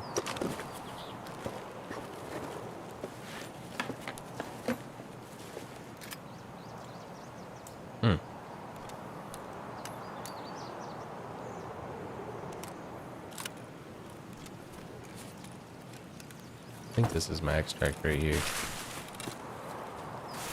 Oh, it's not. I'm an idiot. We gotta run back down the other way. I don't think we're gonna make it. Actually, now that I fucked that up. We went to the wrong extract.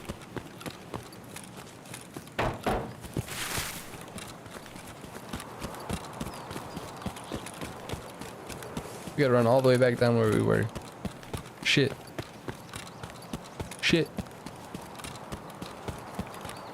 Now's when we run into the PMC we were looking for.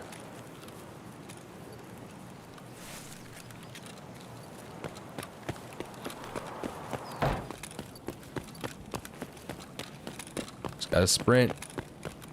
4 minutes. This was a dead raid.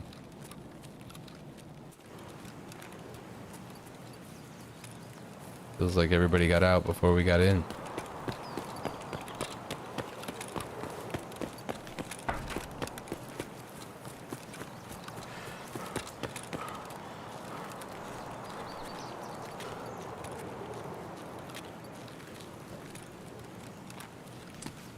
Some raids be boring like this. We can go into factory next. If you guys want. It's always fun. Close quarters. Oh, there's somebody. Hi, Scabby.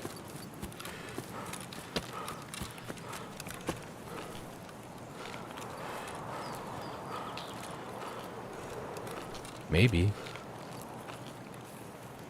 No way it's a player.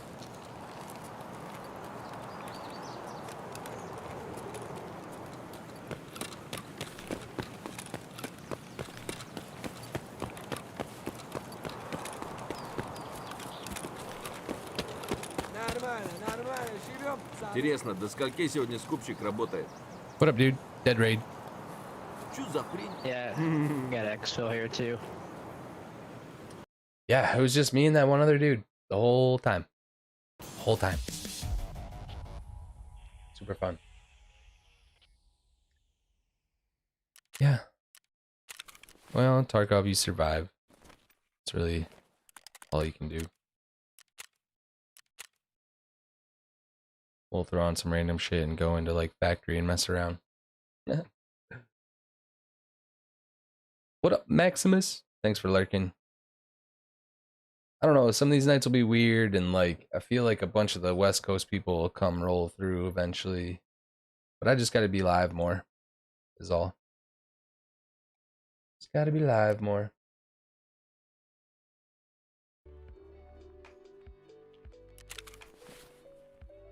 Yeah, then basically the cycle of this game is get in, get out, trade what you're not gonna use. I don't think I can sell either of these guns to anybody worthwhile.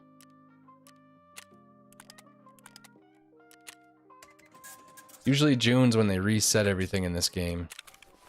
So a lot of people out here just messing around.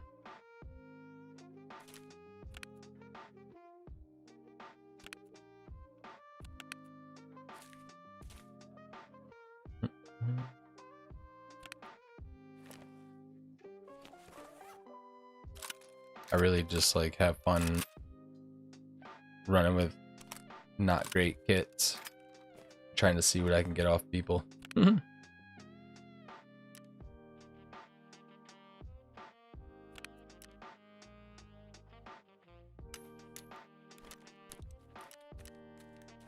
not trying to quest, not trying to do much. Just trying to get better at the game.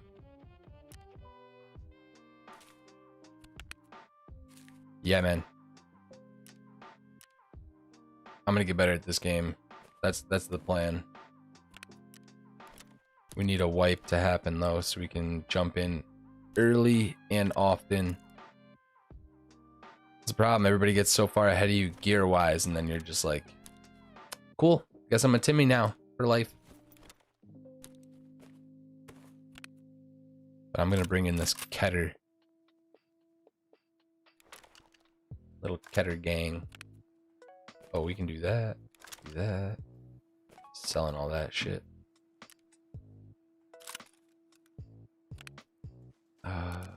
Crap, I forgot. I do want to bring in a bag. It's just factory, so it's going to get a little crazy, and honestly, I don't care too much about this gear. I like that. And then just get rid of this bag. Bags on bags. Kind of want to hoard your bags so that you're able to get all the goodies out. It's the name of the game anyway.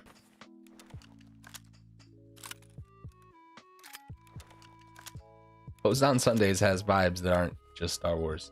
And I appreciate it. Do I have mags for this gun that I never use? God, this is gonna be embarrassing. I'm gonna get killed by AI, watch. I don't think I keep mags for this because I never really use it. So I might have to buy some stuff.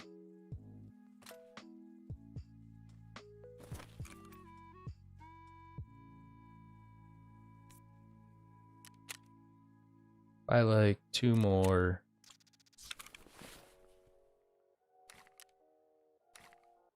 Oh, they came loaded. With what? Meh. That's the other thing I need to learn to get good at is the ammo. I think that's good ammo. We'll bring one mag of good ammo. Repack that, throw that in there. Then we need a stack of backup ammo too. Key ammo. I think this ammo is really bad probably, but I don't know. I don't know, guys. We're goddamn Timmy. You have to have so much knowledge of this. There's that. We're gonna try and keep one stack. See how I can do this.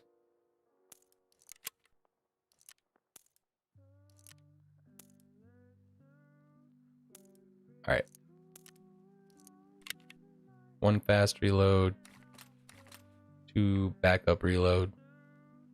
And then you go through all this, you take all this time doing this, you get in there and you get killed immediately. Sell all this shit.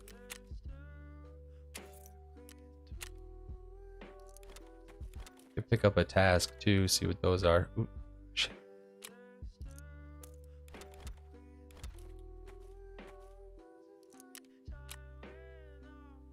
Hello?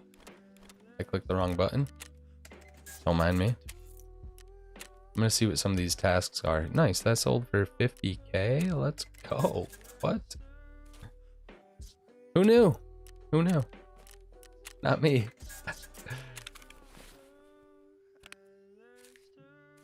I mean, I got up to 6 million because I'm good at hoarding in this game. And that's really what that comes down to. All right. Oh my god, this armor is bad.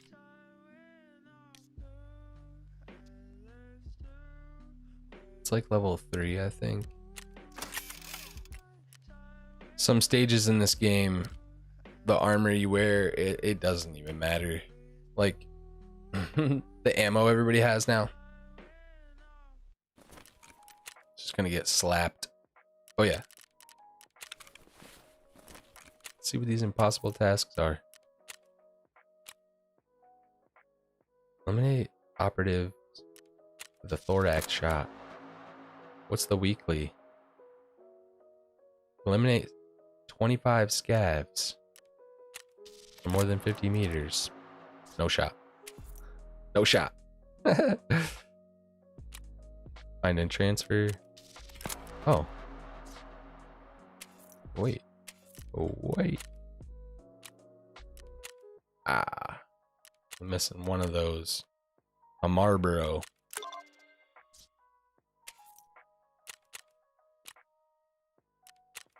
Whatever, we're just having fun tonight. We're just having fun here by ourselves tonight. Survive factory twice. Hey, let's go. We got a task that we can try, actually. Oh, factory, how I loathe you. Factory is like the Call of Duty of... Huh? It's like the factory... Factory is the Call of Duty of this game. I always say that. It'll be the fastest map you see people playing on. I don't care about getting any of this back with insurance, really. The ears, maybe. Alright, my heart rate's already up. Heart rate's already pumping. I gotta turn on the... I have a heart rate sensor too. Oh, I should be running that. Can we do it in time? Can we do it in time?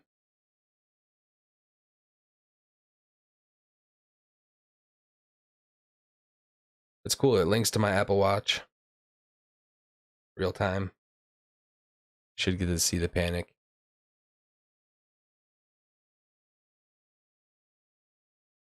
Oh, we're already at 105. I swear. I mean, I think it's kind of accurate. See how long it holds for. All right. I don't know, man. These extraction games are the only games that do it for me anymore.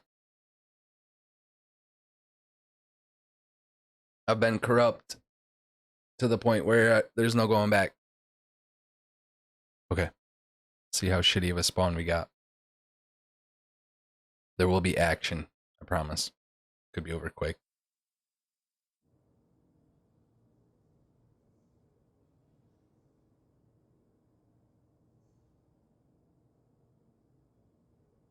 Oh, it always messes with me. It's supposed to have the countdown.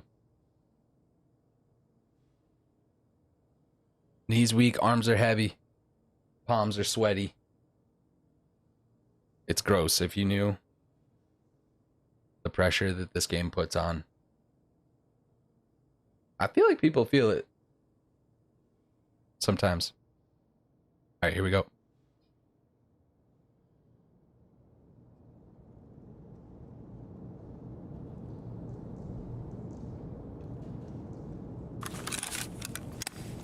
I got that spawn. God damn it.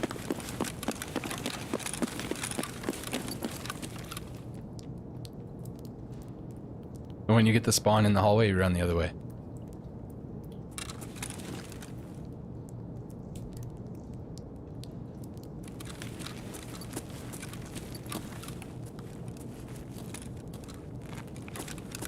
Quiet. A little quiet, okay.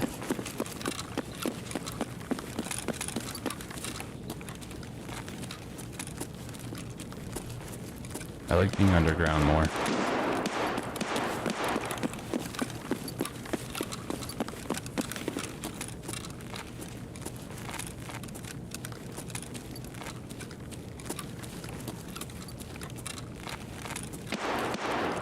And there's a grenade thing over here.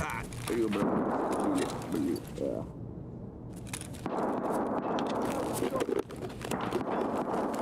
me another grenade. Give me another grenade. Flashbang.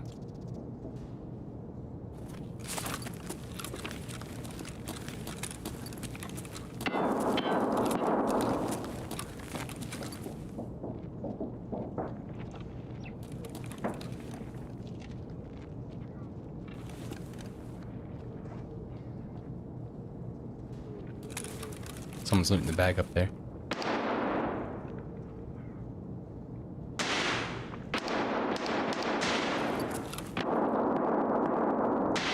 Someone right above me.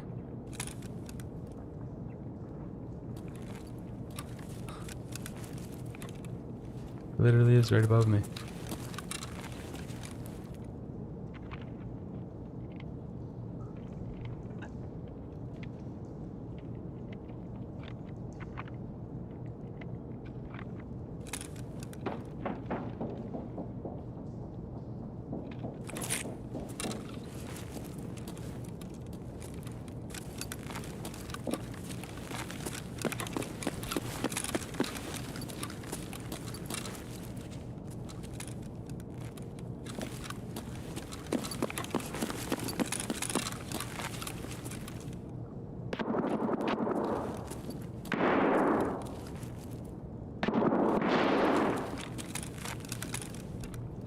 guy's got me like pinned down here.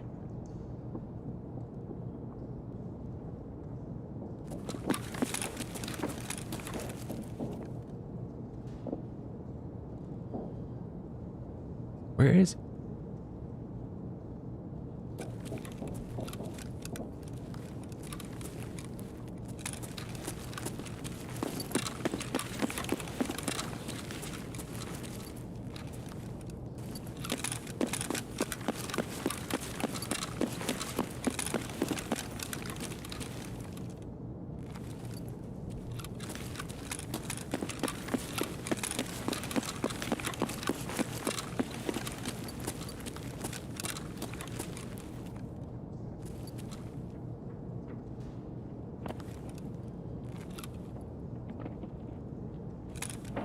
Like he's chasing me.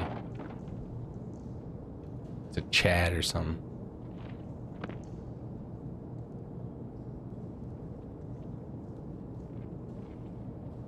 I think he just...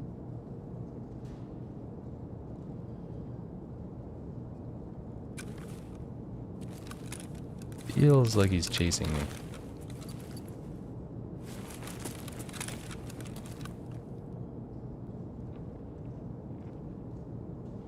Now there's someone right above me. Again. I hate the audio.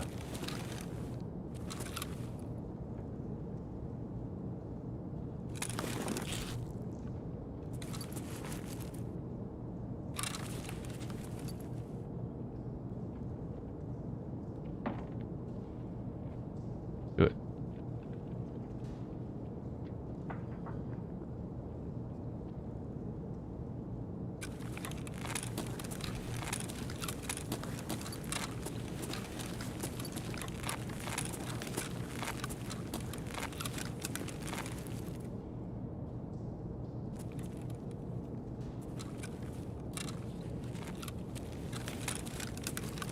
Alright, let's rotate all the way back around, I guess.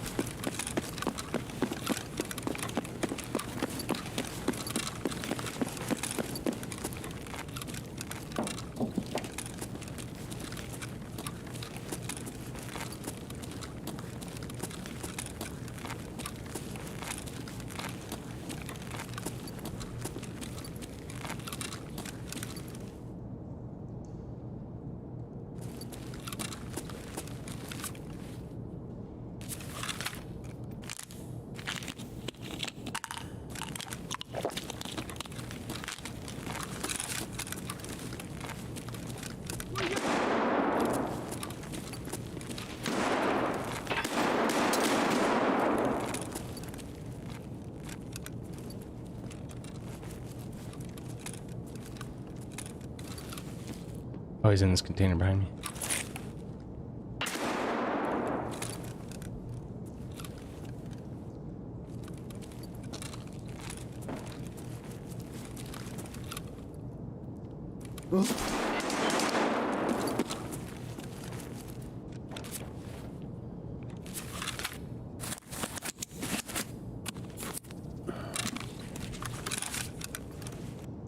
Where is that?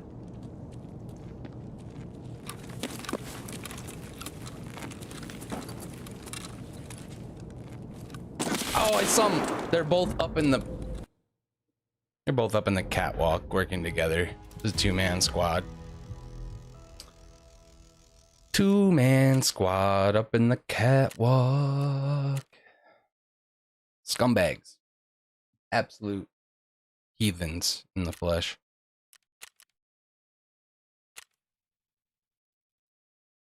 Just camping up top, man. There's two of you. What are you doing? We're going back. We're going back to factory. What up, y'all?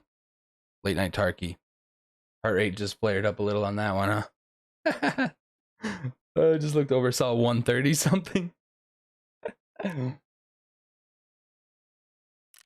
Y'all don't know until you actually play. Again, like I said, the armor doesn't mean shit, but we're bringing a shotgun this time.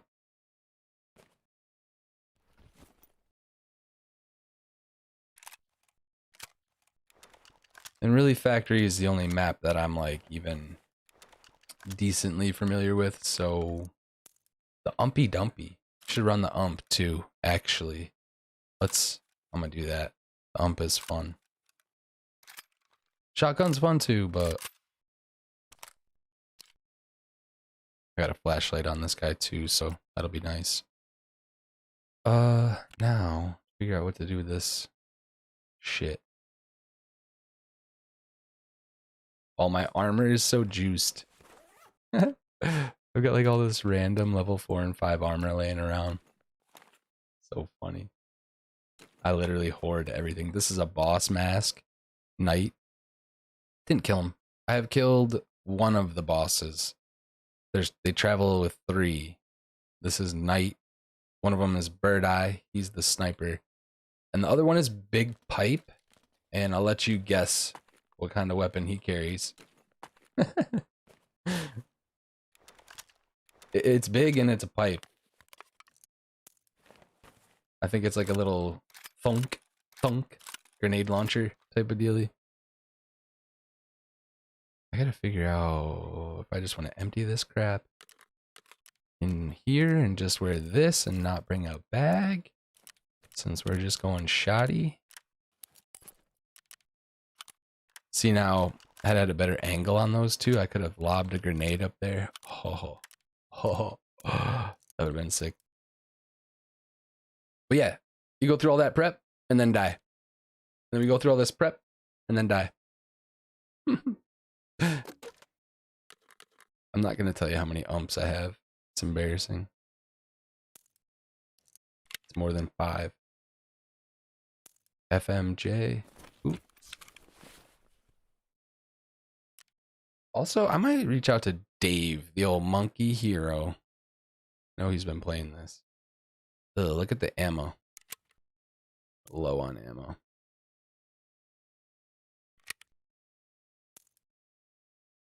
Is that it? That was it.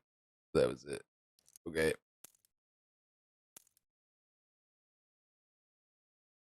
Like, okay, so let's do this, because this is decent ammo. And so is that. We're gonna top load. Ooh, you can like split up your mags and stuff in this. How do I do that? Alt? Is it Alt? There we go. So we'll go like this. We'll put 10 rip rounds on top.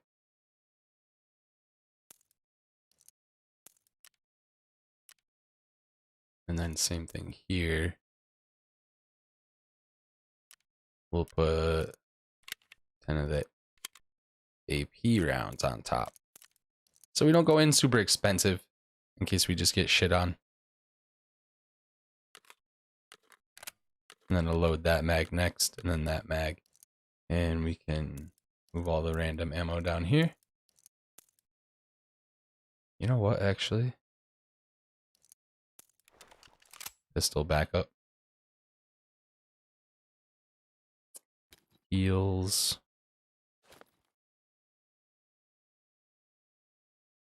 You got to bring in like a whole kit every time. Really, it's a military simulator where they try to, whatever, I don't know. It has some realistic elements to gunfighting that I appreciate. Mixed reviews on whether or not it's milsim or RPG or God, if you guys knew the drama that this game deals with, because it's a Russian made game. Obsession, what up, man? Hey, if you're around, we can switch it up. You know me. Only get shit on in Tarkov so many times. But I got my loadout here. Oh, I need a mask. That's the other thing too, like white-faced boy. He's gonna stand out. Oh, we need to get rid of this. But when you mask up, especially in the shadows, the difference between that black and like the pale face is a big difference. All right, we're going a little better gun this time. I'm not promising that that's going to help. But I actually have a task to survive on this map twice in a day. So we're trying. Try and do some things. But if you guys are around and want to see me in Obsession Panic and he's on the wind down mode, no? You just get home from work? Hell yeah, man. We've been out here working. Reviewed some UAP info. So that was pretty cool. Jeremy Corbell, if you're familiar with him at all. We got the heart rate sensor hooked up. Last round was intense. This round will be intense. We out here. Streamlabs keeps telling me we're dropping frames. My tablet keeps saying I'm good. I hope I'm good. I hope you guys are here. Lurking at least. Whatever. Hard thing for me is we're going to have to start to figure out how to get the subs. New people in here. My shorts are going to start getting more theory-ish. Maybe a little meme-y here and there. But we got to draw some people in. Sorry for the silence. I turned the music off on this game. It's very repetitive. Okay. Here we go. Little better gun. Flashlight. Chat, I have a grenade. Remind me. Remind me I have a damn grenade, please. We might have to throw it right away. Yep, that's the trick on YouTube. The shorts equal subs. For whatever reason, YouTube is kind of pushing them right now. To some extent. I mean, you still got to make quality ones. A lot of people... I'm not saying, but a lot of people I see talking in shorts, but they're just telling us information from shows. They're not really like picking a side, diving deep on a theory. Like, that's the stuff I want to try to do. Separate myself a little. Okay.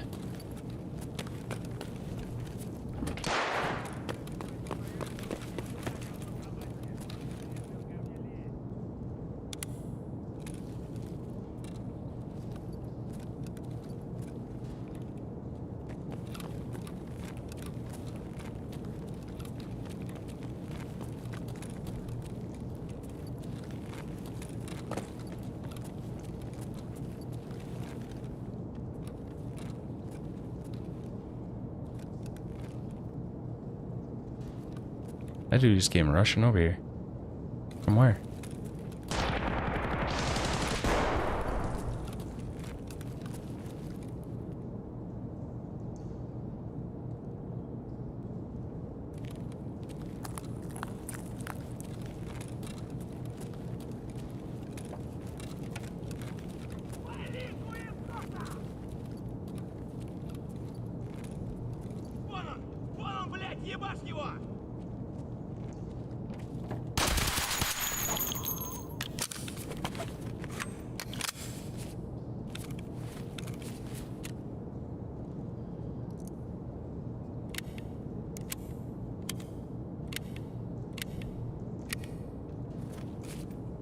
That was just AI. Those first bunch of shots weren't.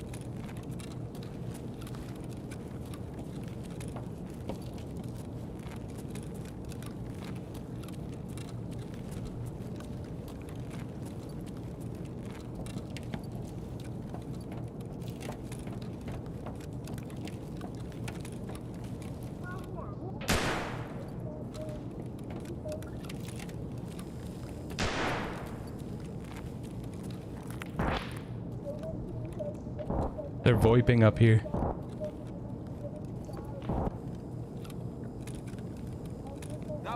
Scav.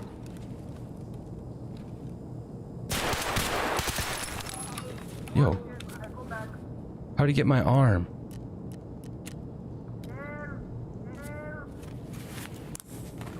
I hear someone. You guys hear that guy?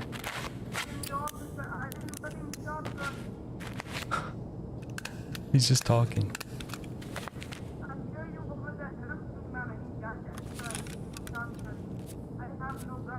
He has no gun.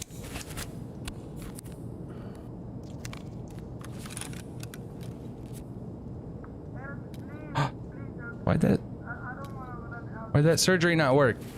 God damn it. Dude. You could probably kill this kid. Getting pissed.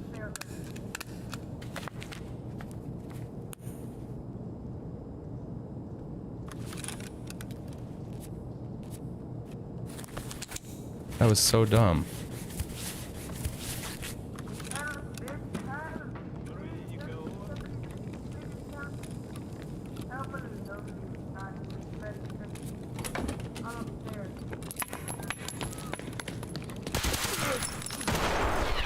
Asshole had an impact grenade.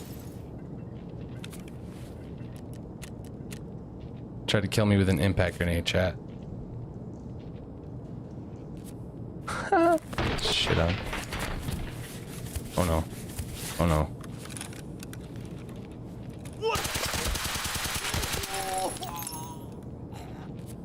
Fight.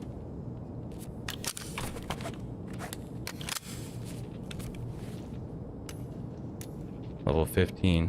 Come on, man. You should know better. Please, sir. No, I don't have gun.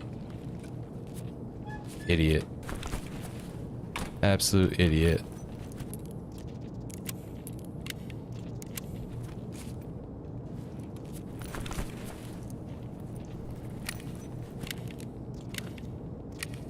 But now we gotta get out of here.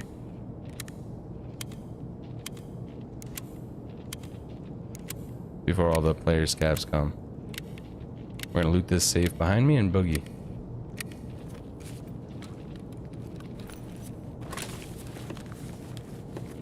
Ooh.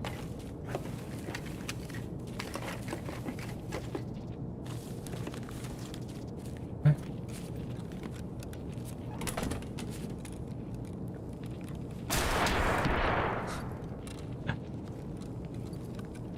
This asshole.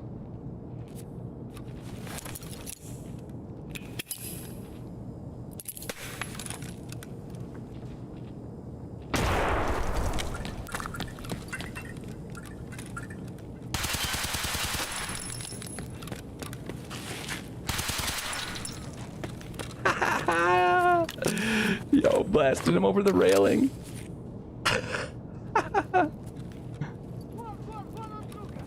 Oh.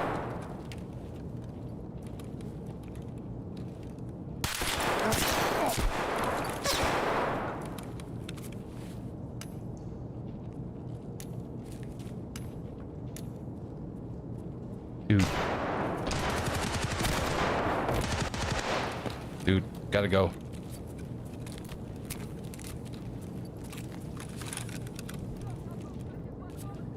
Some juicers in here, dude.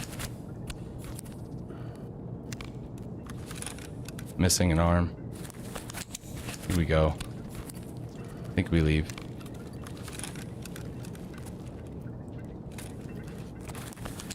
Damn. Clap that kid over the railing, though.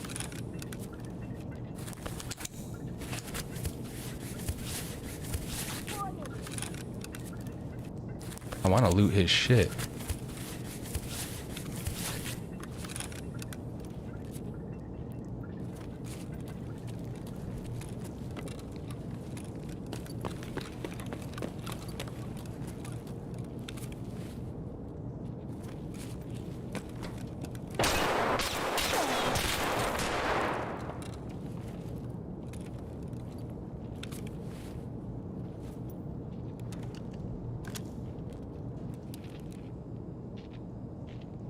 Being greedy.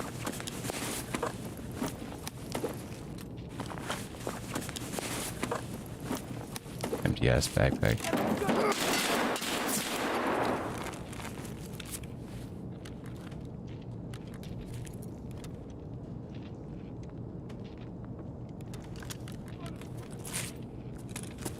Ready for this move?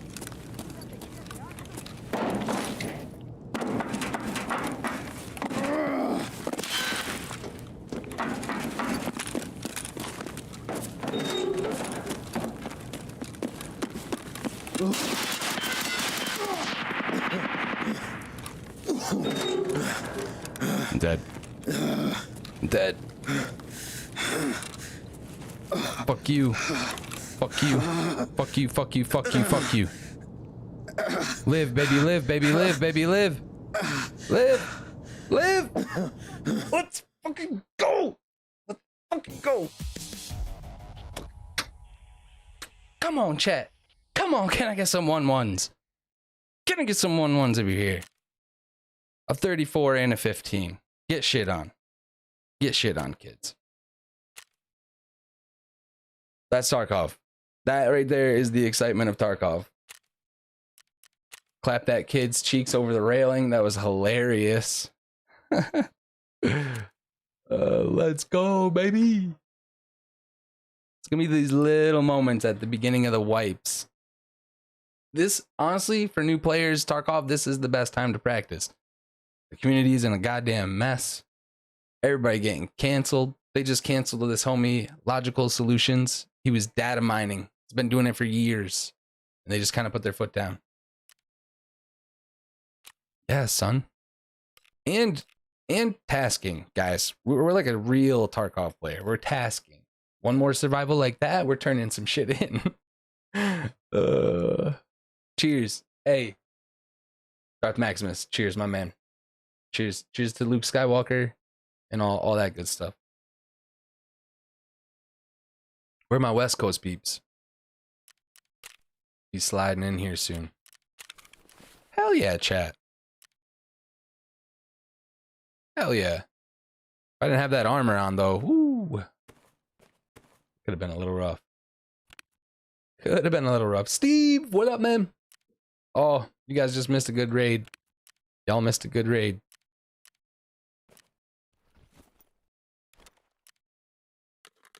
Now my issue is going to be ammo. I think that's all the ammo we had for this. Yeah, about that.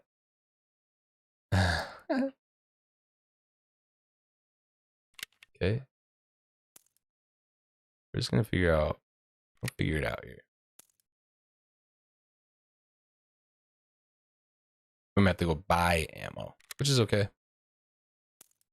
That AP rounds hurt that kid. That's why you top load. So that's why you top load your mags. Those first 8 shots that when I threw the grenade and turned on the corner, even though those shots were just spray and pray, those first 8 bullets were rip and cause heavy bleeds. So when he was limping down the stairs, that's why he was not having a good time. Some of this stuff actually has value. The other cool thing that I love about this is all of this is player sold items. So there's an auction house with an actual economy. And you basically just undercut people and it'll sell. A lot of this stuff will just sell right away.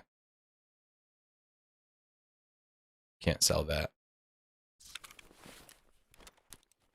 I should have tried to kill that kid with a pistol. I do need, like, one of the first tasks you get in this damn game is kill 3 players. My item sold. Kill. And let me get the music back. Sorry.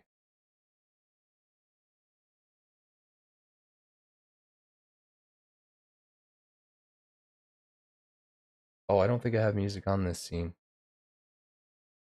It's over here. It's over here. Alright. Yeah, I like this scene. One of the first tasks you ever get is like kill 3 PMC. Yeah, right here. Eliminate PMCs using a pistol. I'm ass with most guns, let alone pistols.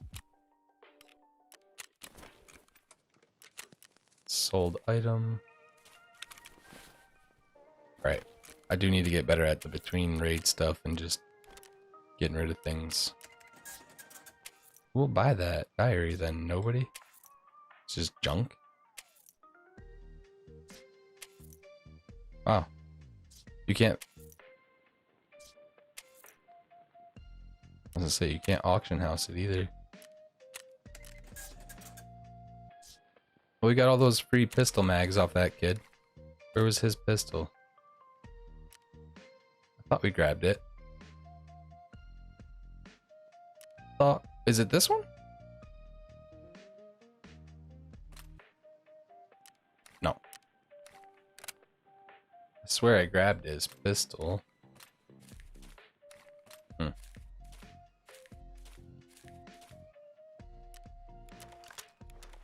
can bring this one though, because I think we got these mags off him for sure. Okay, the ammo. That's a problem.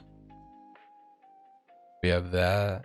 We have 19 of that. 2 of those, and this is it. This is all the ammo. We'll buy some.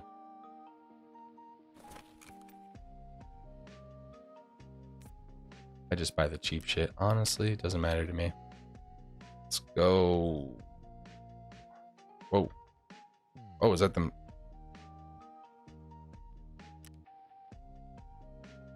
They tell you can only buy that much in a day? I have 7 umps, so we might just mess around and go umpy dumpy. I'm a traditionalist, so we are gonna do that split again, because I do have some good ammo I want to keep using. Boom. Okay, I was like, I think I can do math. And then... Oh, aren't these tracer rounds?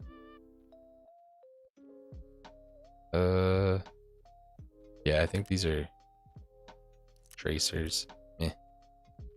Only have 4. Only have 4 AP.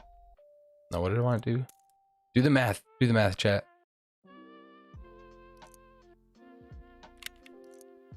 Promise I'm smarter than Tim Tatman.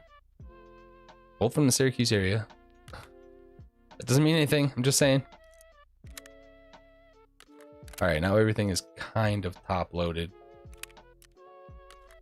Kind of. Maybe we try to get that pistol kill I was talking about.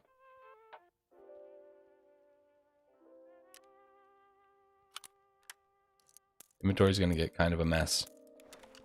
But when I'm streaming and there's actually people around watching, I don't want to be in here all day, so we're gonna just kind of... That we have to sell. And if I have to organize to make room, eventually we will.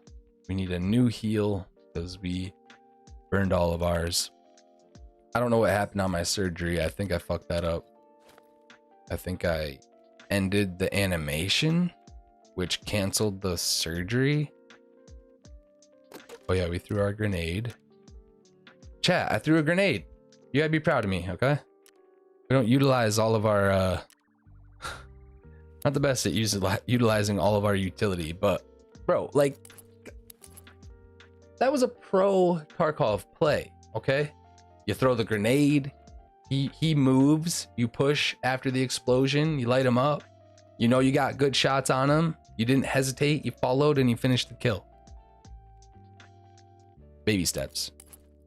Baby steps. Yeah, I actually have been meaning to start practicing sniper specifically when I play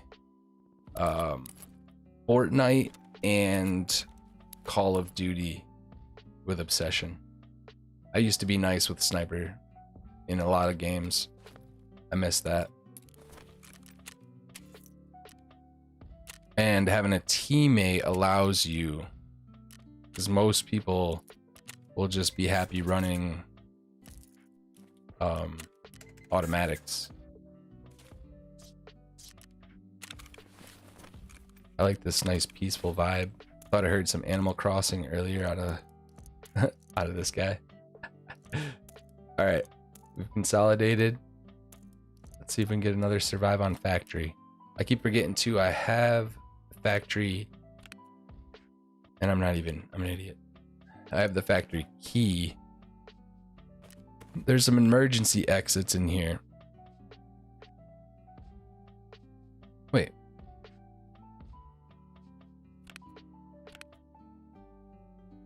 Right here. Okay, so I did have the right. Thought I was dumb. So this key will let me get out of a couple different doors in there other than the one I used. But man, that dude almost ripped my ass off going out that door. 2 bears too, which is rare. The bear class is a PMC. Okay, so let me go over this real quick again. Scav AI. Ooh, let's do that actually. We're gonna run this guy. No risk, Andy. So he speaks Russian, Scav. He speaks American, PMC. The bear is a PMC who speaks Russian. They are defective Russian operatives. Personal military something. I'm bad with the acronyms. Personal military something. But anyhow, we got our key, we got our heals, we got a backup oh shit nade.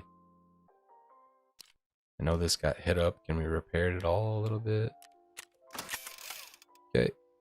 We have ears. I feel like I didn't even wear ears in, guys. Because I took these off that dude but couldn't take his helmet. Why am I dumb? Why did you let me come in without a headset? Alright, Maximus, later, bro. I have weekends off, so I'm a weekend warrior when it comes to this shit. I'm really gonna try to be here more for you guys. Especially in this space, Tarkov. With music jams in between. I'm looking for better music vibes too.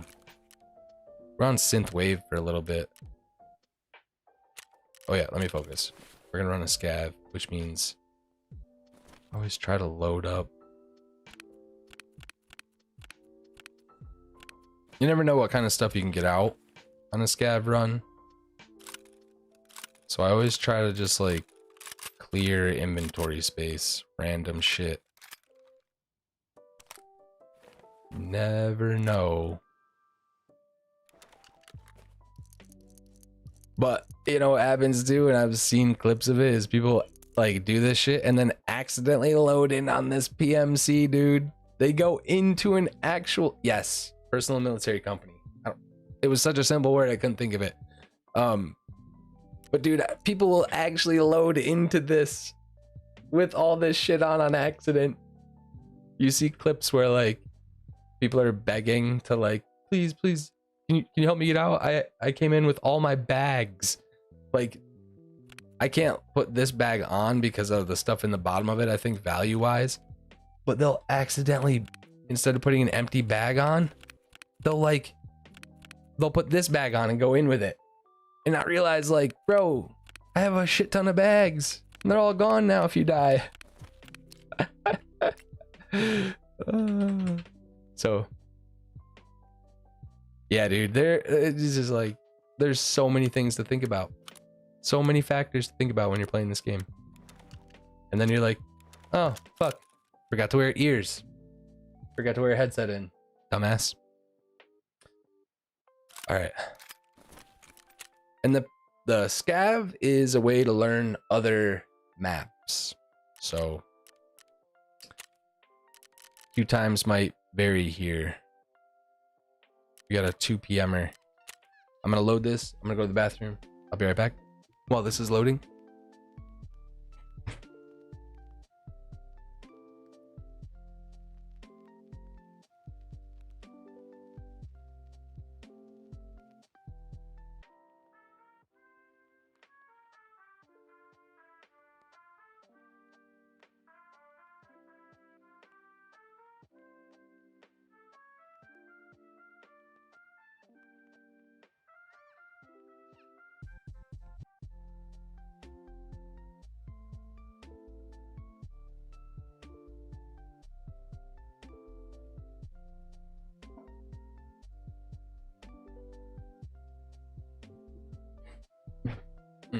All right. Yo, and I can promise you guys one thing too, like Acolyte content is gonna be heavy here.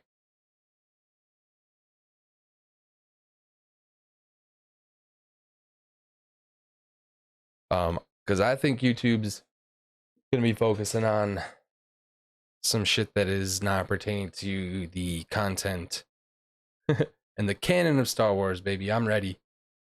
Ready for that Darth Plagueis shit. You know that show is leading to it. We all need to praise the show, even if it slacks at first. It's the only possible way to get to young Palpatine and Plagueis. It starts pre them, and you know, can only go up from there. I gotta shut this window.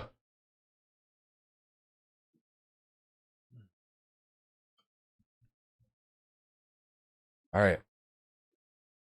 Still cruising. De-stress here a little with the scav run. See if we can run into any other scavs. You can also kill the bosses if they're on maps. As a scav, they'll attack you. So.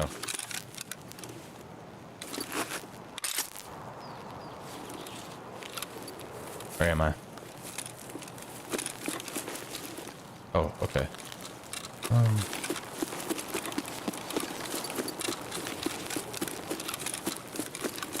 Try to go to dorms, I guess. YOLO our way over there.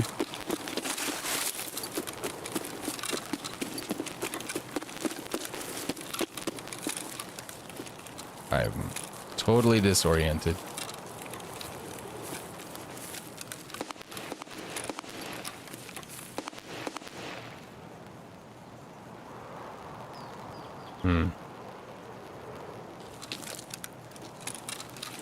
Don't know which way I want to go, honestly.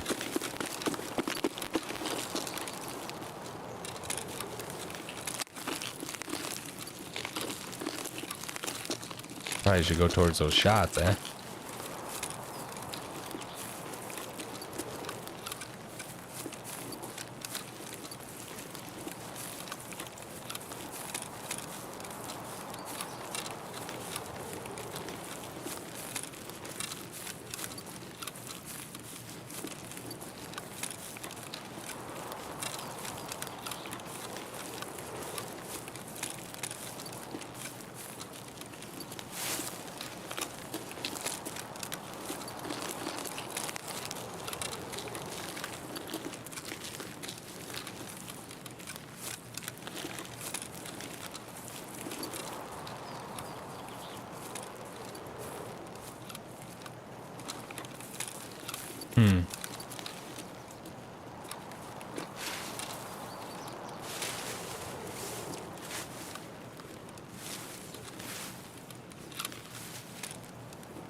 I'm really out in the open right here.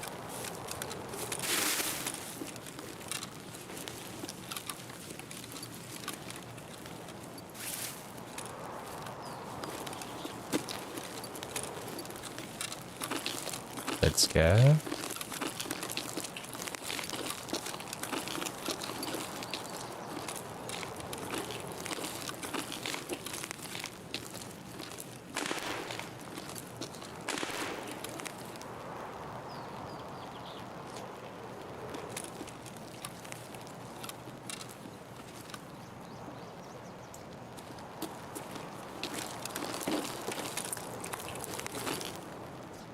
Ничего, скупщику все продам, заживем. Скупщику все продам и заживем. Okay, comm check.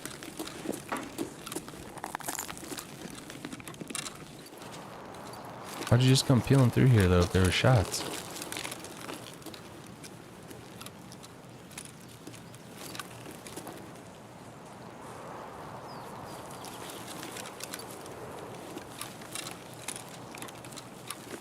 Oh, that's that guy. Same guy. Why are you being such a sketchy boy?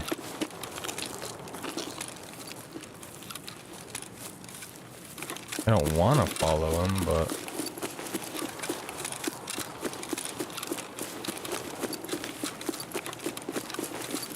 There's another scav. Who's shooting at who?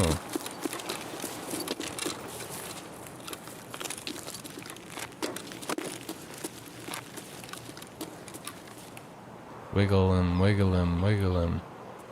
Oh, right.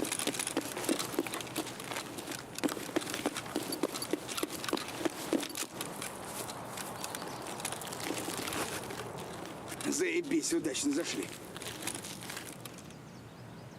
Who are you? Scab? Oh, maybe not. Oh, Mosin boy with a scope?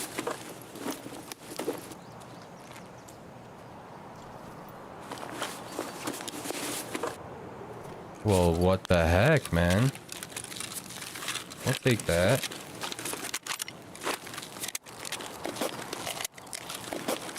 I can't do anything with it, but...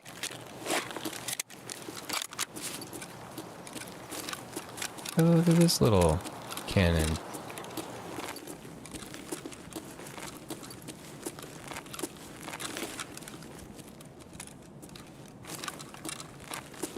Never know, we might get lucky here. Blink somebody.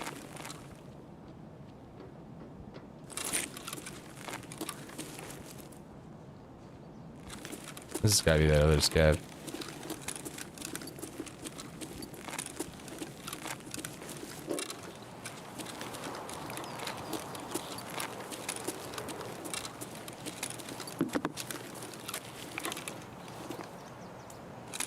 Scabs everywhere.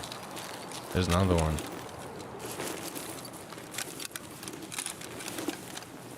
Nobody is alert.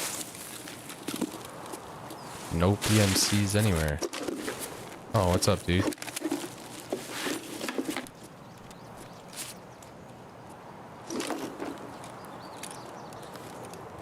That's where that guy wiggled at me right here.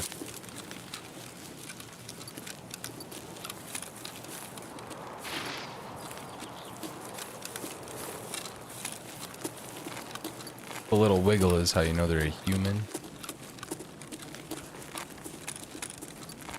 But I think they're gonna start programming the AI to do that.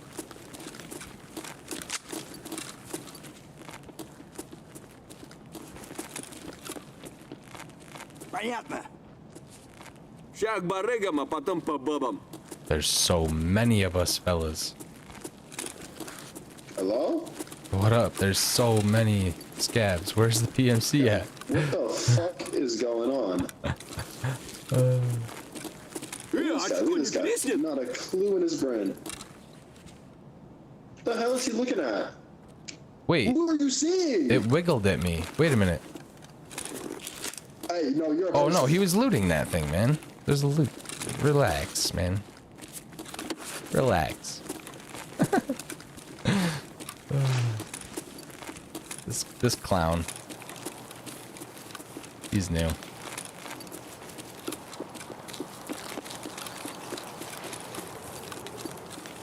This is the type of guy to get us killed.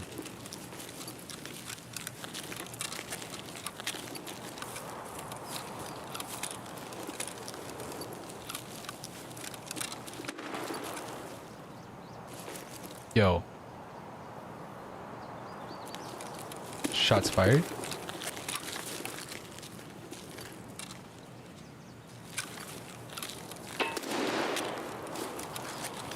Yo, where?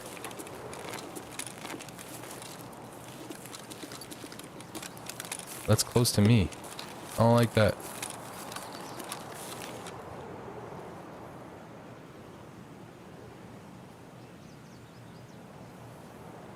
Bro, those shots were like...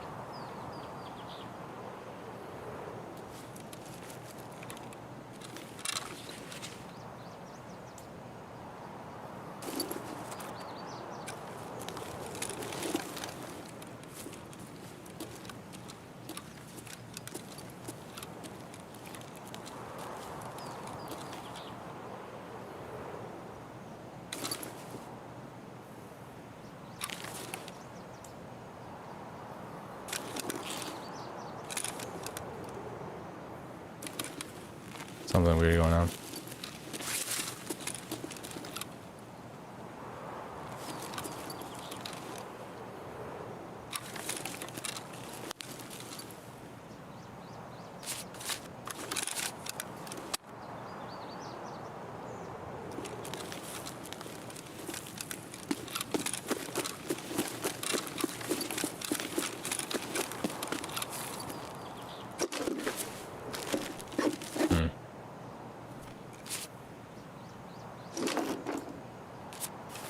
thought I reloaded that all the way.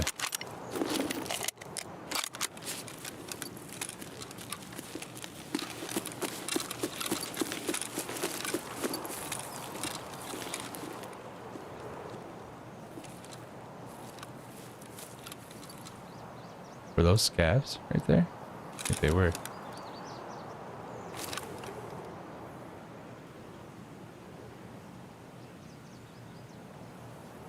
He looked at me for a second.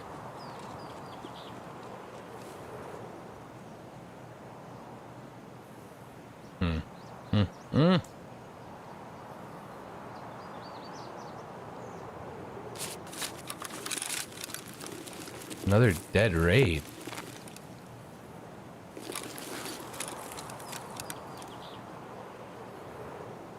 Literally.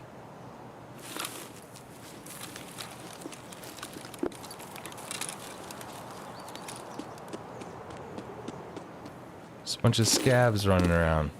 That's it.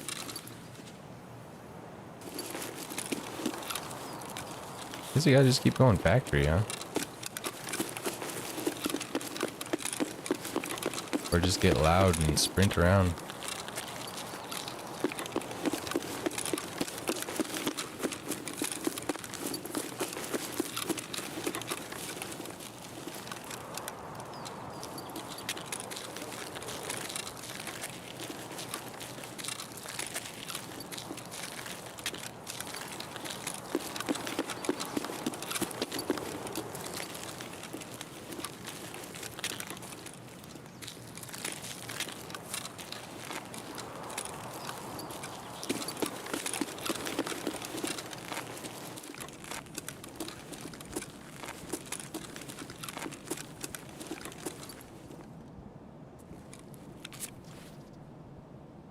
Players.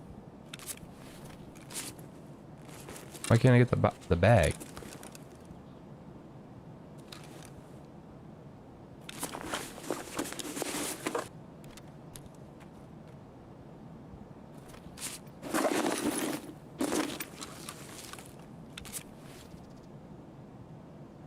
Well, the one was a... maybe they're both players. The scavs won. Looks like the scavs won this round, boys.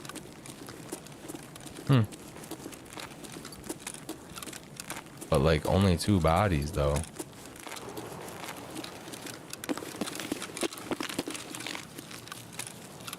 R.I.P. my scav run, man. Later, Steve. Appreciate you coming through, man. If you know anyone who's looking for a weekend streamer playing hardcore FPS, you know where to send them.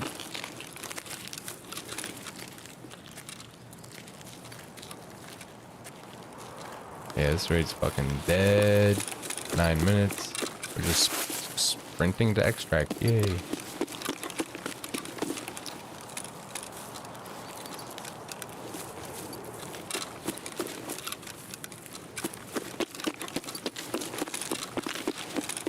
Yeah, I might call it too if no one else is chilling. It's all gravy.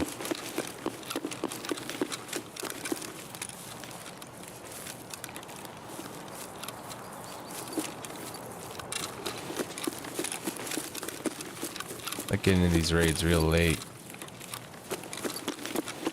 My extraction's all on the other side of the damn map.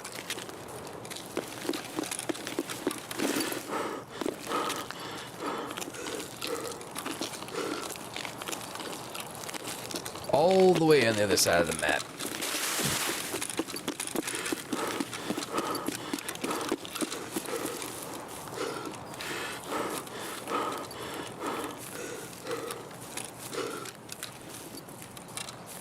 Yep.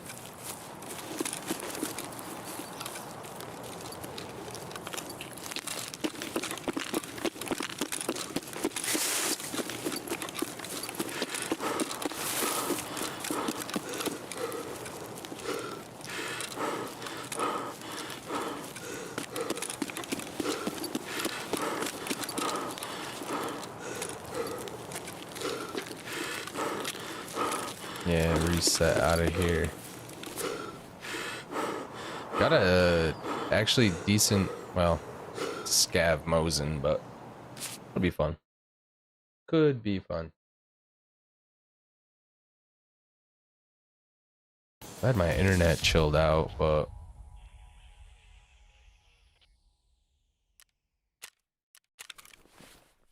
we're in their entertainment category tonight too, so you know, I just don't know where my channel belongs. It's tough. Wanted to talk about Twitch and Kick and all the drama there. We might have to do a separate video on that. It's just bullshit everywhere.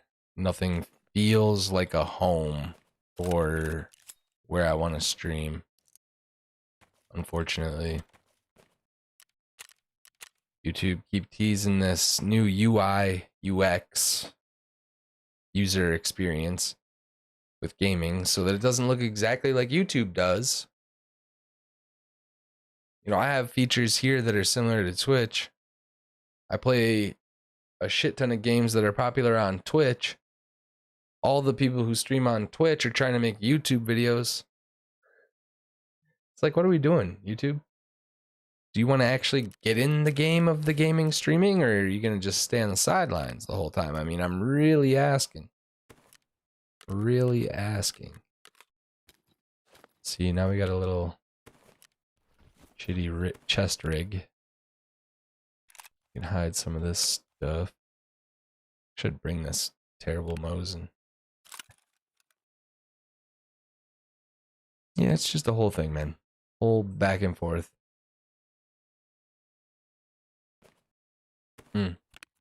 Kick is kind of a mess, though. I don't see myself going over there.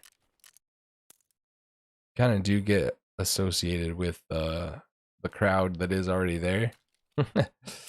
Some interesting personalities have left Twitch and are either banned on Twitch or otherwise. So, I don't know. We're going to float it out here. See if YouTube can enhance gaming at all. But I'm also going to get into like the beginning of the streams, talk theory, talk shows. We got a lot of shows coming out and shit that I want to watch and talk about. Not just on other channels. Here. We're going to do it here. I'm realizing more and more that I share like a lot of my opinions on other channels. Not so much my own. So, get a little better at that. Now I got all this gear I can like get rid of. Probably get rid of this Mosin actually. Keep the site. Trash.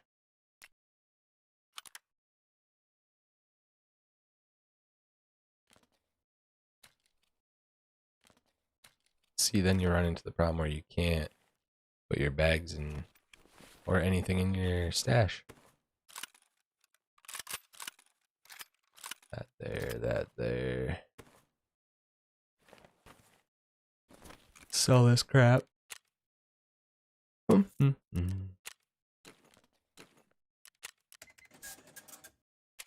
think I can sell the Mosin. Gotta go to the... Ooh, there we go.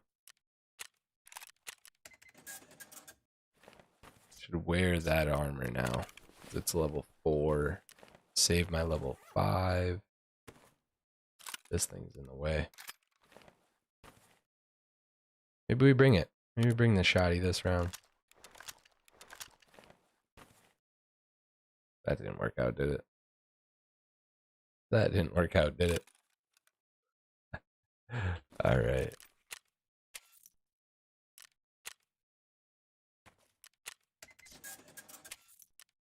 Some of these weekend streams I want to push past like East Coast time to see if anybody shows up.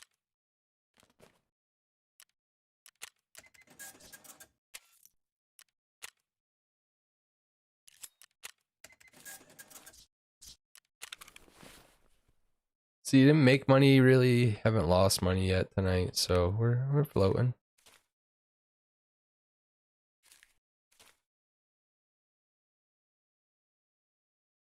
I don't even want this awful gun.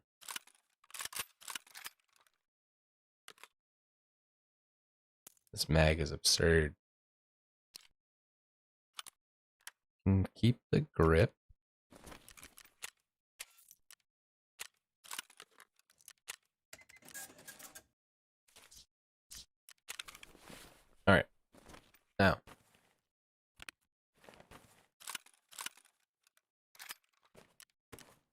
See what we can do.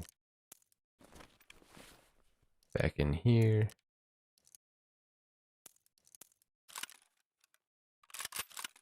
Maybe, man, I kind of do want to run the shoddy, but we'll save it. I think these late nights gonna be tough to pull you guys in here.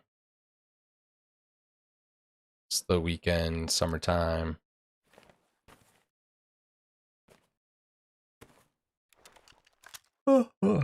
Yep, there it is.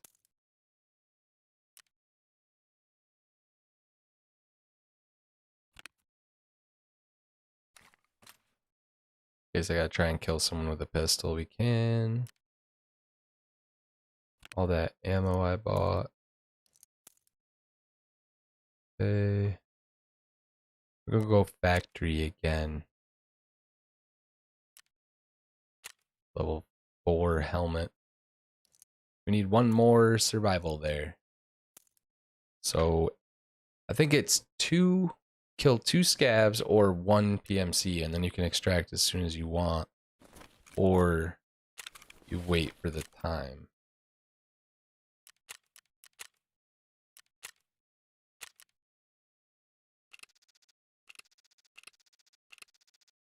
This stuff I want to ensure.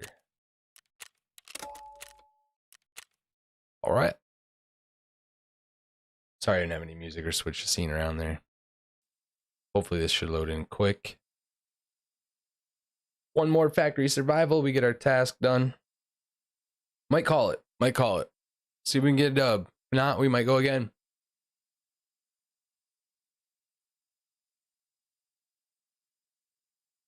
Had a list of things I wanted to talk about tonight. UAP was actually on the list. Thumbnails are going to start becoming more like on point too. I'm really working on my branding. I know I keep saying that. I'm just so indecisive. It's because the gaming over here it just doesn't draw people in. Like, people don't come to YouTube looking for live gaming streams. So they come here when they need anything answered on a game, period.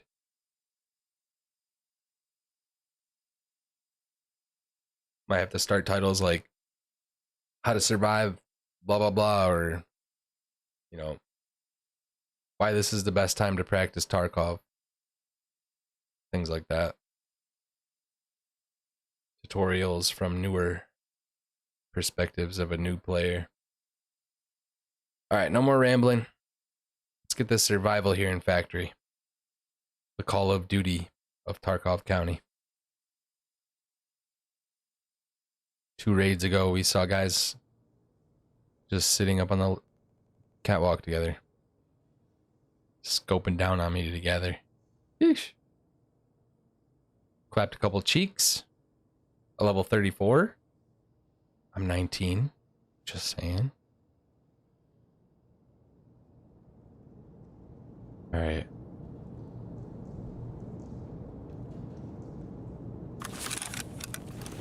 Where's spawn?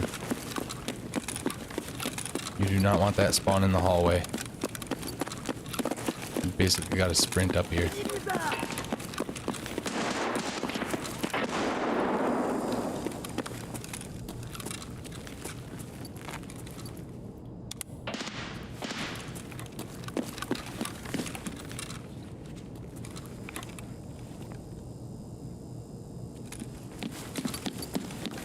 This is ballsy.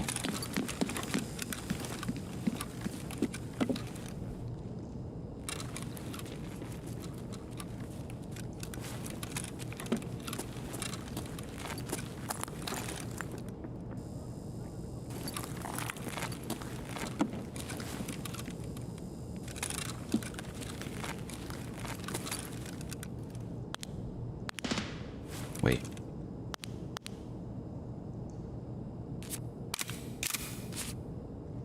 Why is my laser not working?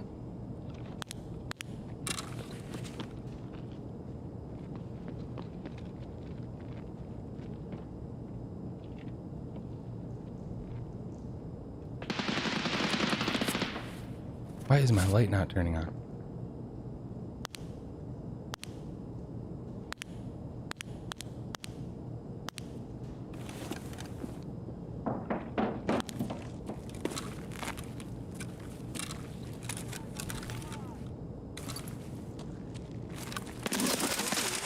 hate that crosshair shit. Fucked me up.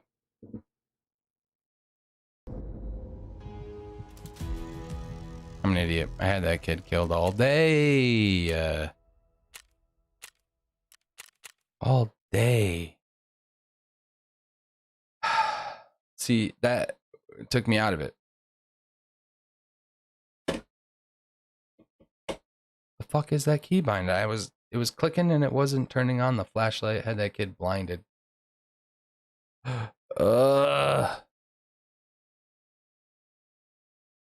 Brutal. But alright, y'all. I don't think anyone's here. I can't tell half the time.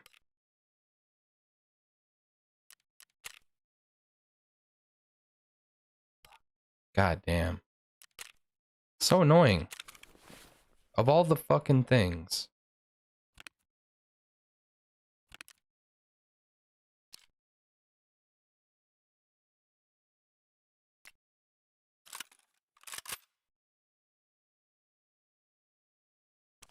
Fuck. That one had the silencer. Man.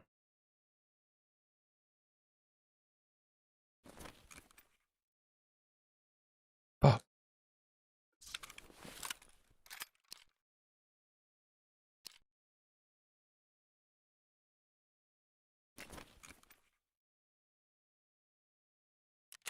Brutal.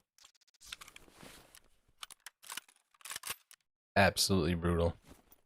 All the mags. Oh.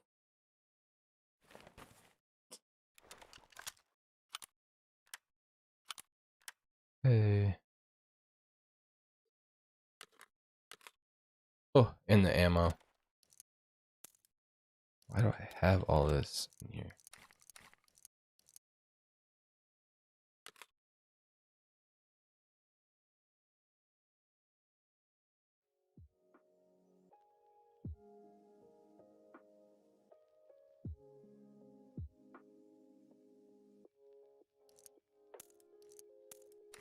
Alright, let's relax, get it together. The loadout up.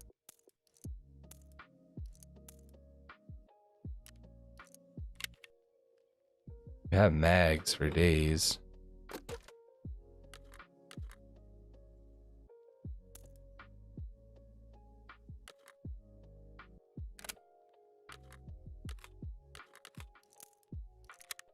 No fancy ammo.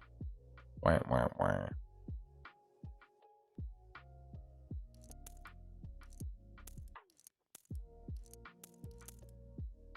$50-50, couple of rounds. Let's go figure out why the hell. Scared the shit out of me. What up? Thanks for the sub. Appreciate you, my man. Jeremy. Jeremy that boy. What up, man? We getting into some late night Tarkov around here. And you totally threw me off. What the fuck was I just doing? Oh, hideout. Goddamn keybind got me killed.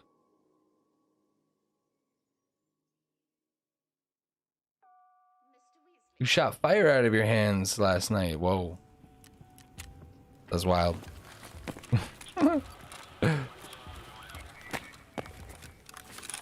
Sounds like, bro. Okay, so now I'm hitting the same button.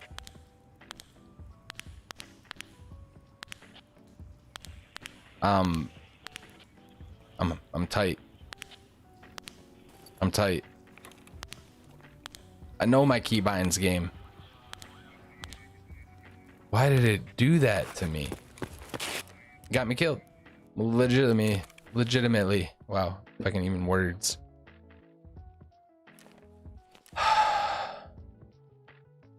Crock of shit, though.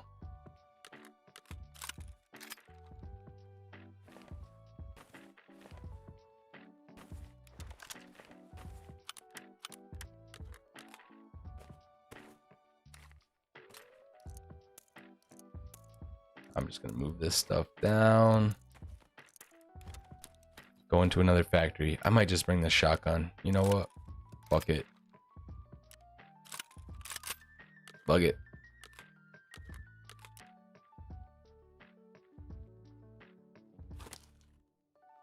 Flechettes. Okay.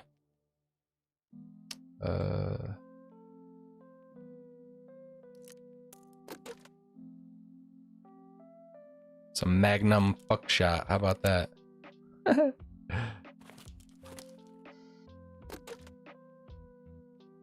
Are you familiar with Tarkov, Jeremy? And all of its controversies and greatness all mixed into one. Do I not really have any of that? I don't.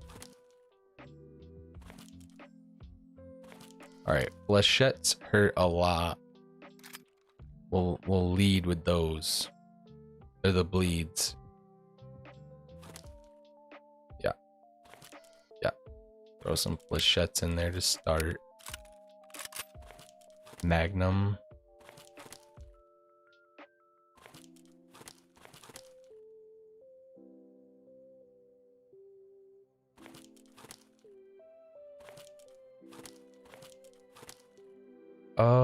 Yeah, pistol for good luck. I don't think I have a lot of helmets. 10. We're not gonna bring in anything. Not bringing anything too crazy. Do we just not wear a helmet?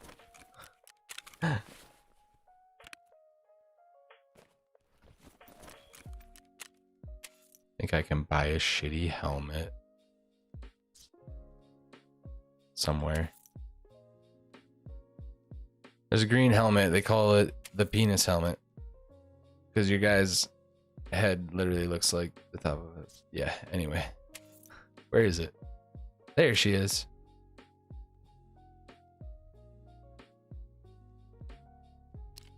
Level 330.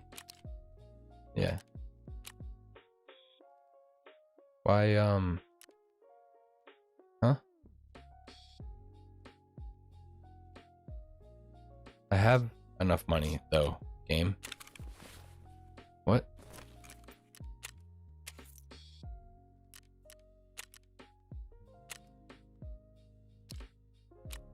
Am I tripping?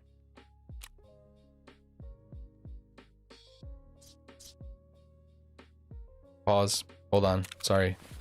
Trying to get into the game here. Where,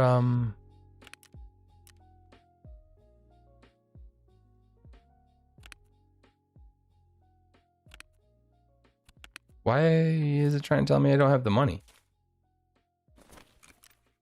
Huh?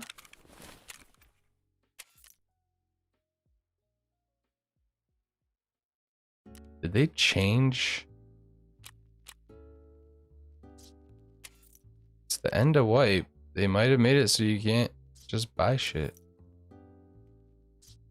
Huh. Okay. How's your boy get a helmet? Or we just go? We just go. Oh, here we go. Yeah, what is going on?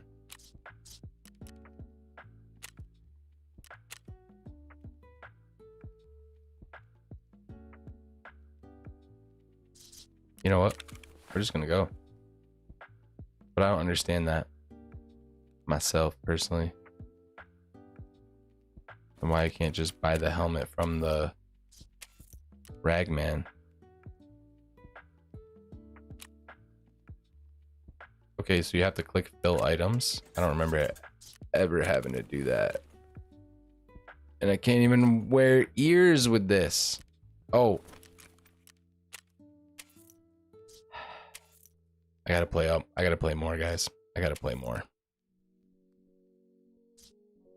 Now we're looking for these ears. Oh my god. Oh my god. I can't buy them because they're not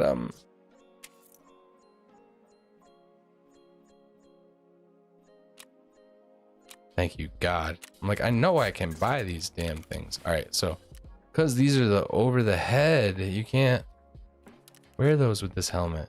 Jesus. Again, just this shitty little helmet.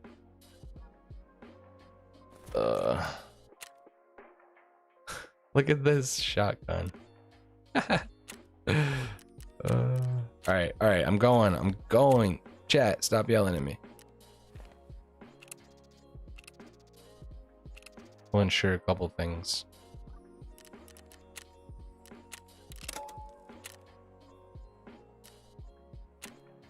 Okay.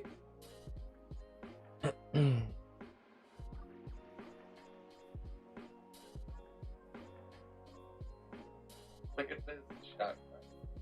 I feel like you don't hear the music at all. I got it pretty turned down.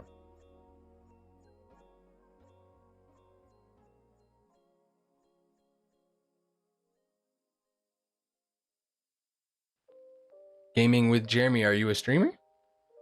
Streamer? You dabble? You dabbles in the streams? Try to turn this music up turn the music up a little bit.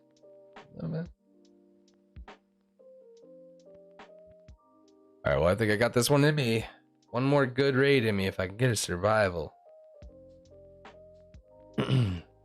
It's so crazy too. I was just talking about how hard it is to get discovered as a gamer on YouTube. And there you are, man. Appreciate you. Stick around, we talk about all kinds of shit here. Movie theory, Marvel, DC, Star Wars. Maybe a little biased towards Star Wars. Alright. Slowed in here.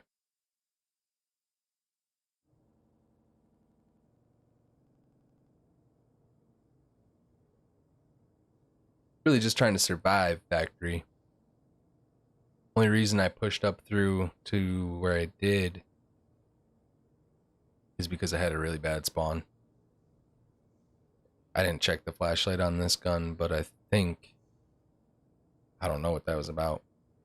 I may have had the wrong thing on there altogether. It might have been infrared for all I know.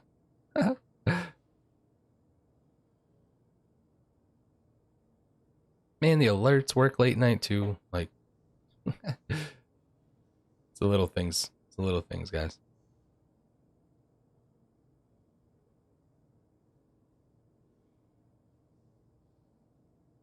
Waiting for players.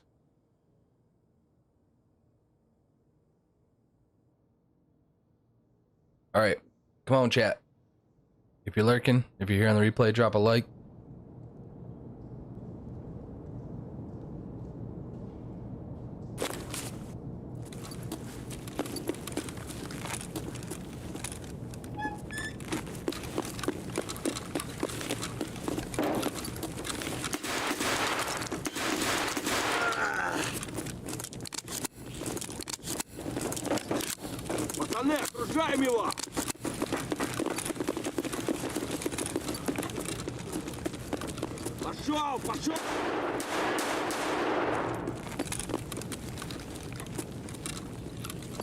What the hell was that? Somebody straight sprinted at me.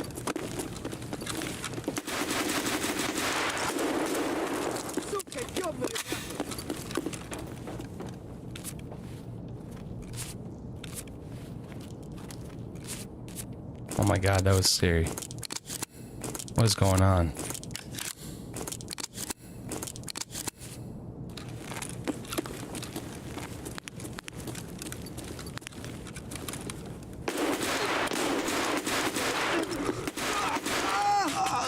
Dude, what is going on? How many did I have to put into them?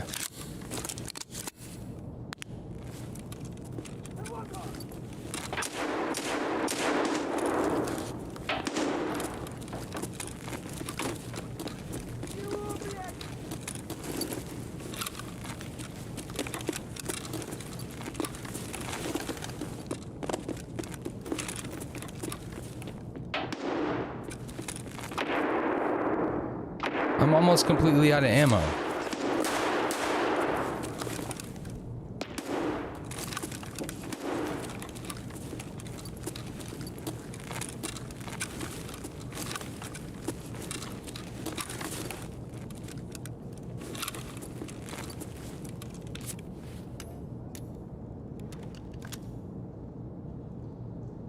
Well, naked level 7.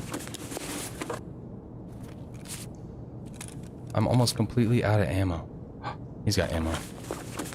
Shitty ammo, but Oh. Oh. We had slugs.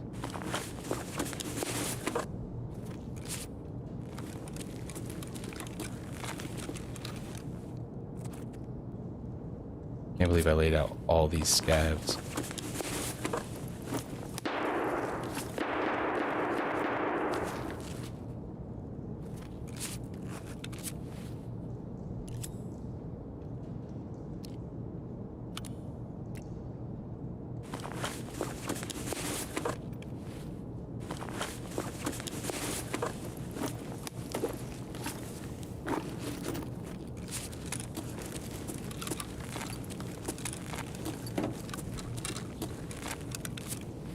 That was intense.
I didn't bring any heals. I didn't bring any heals. Have heals. I'm dead. Yep, we're dead. I'm bleeding out.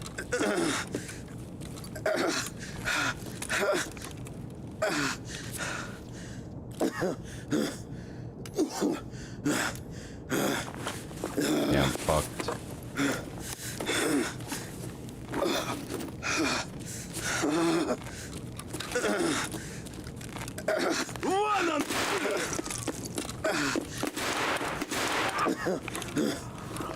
Except no one's got heals. I'm dead. I'm dead. Can't heal.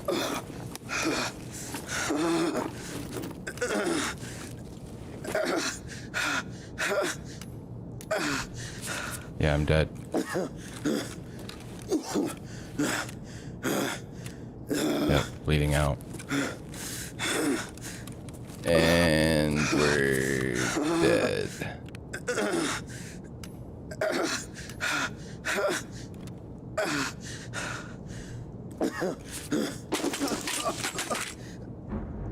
Damn. I didn't bring heals. Fucking dumb. Not a single heal on me.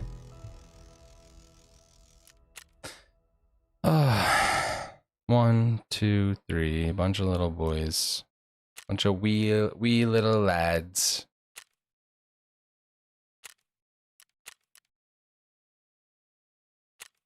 Alright, I'm out. Can't believe we forgot that. Can't believe we amateur houred it and forgot the heals, y'all. Damn.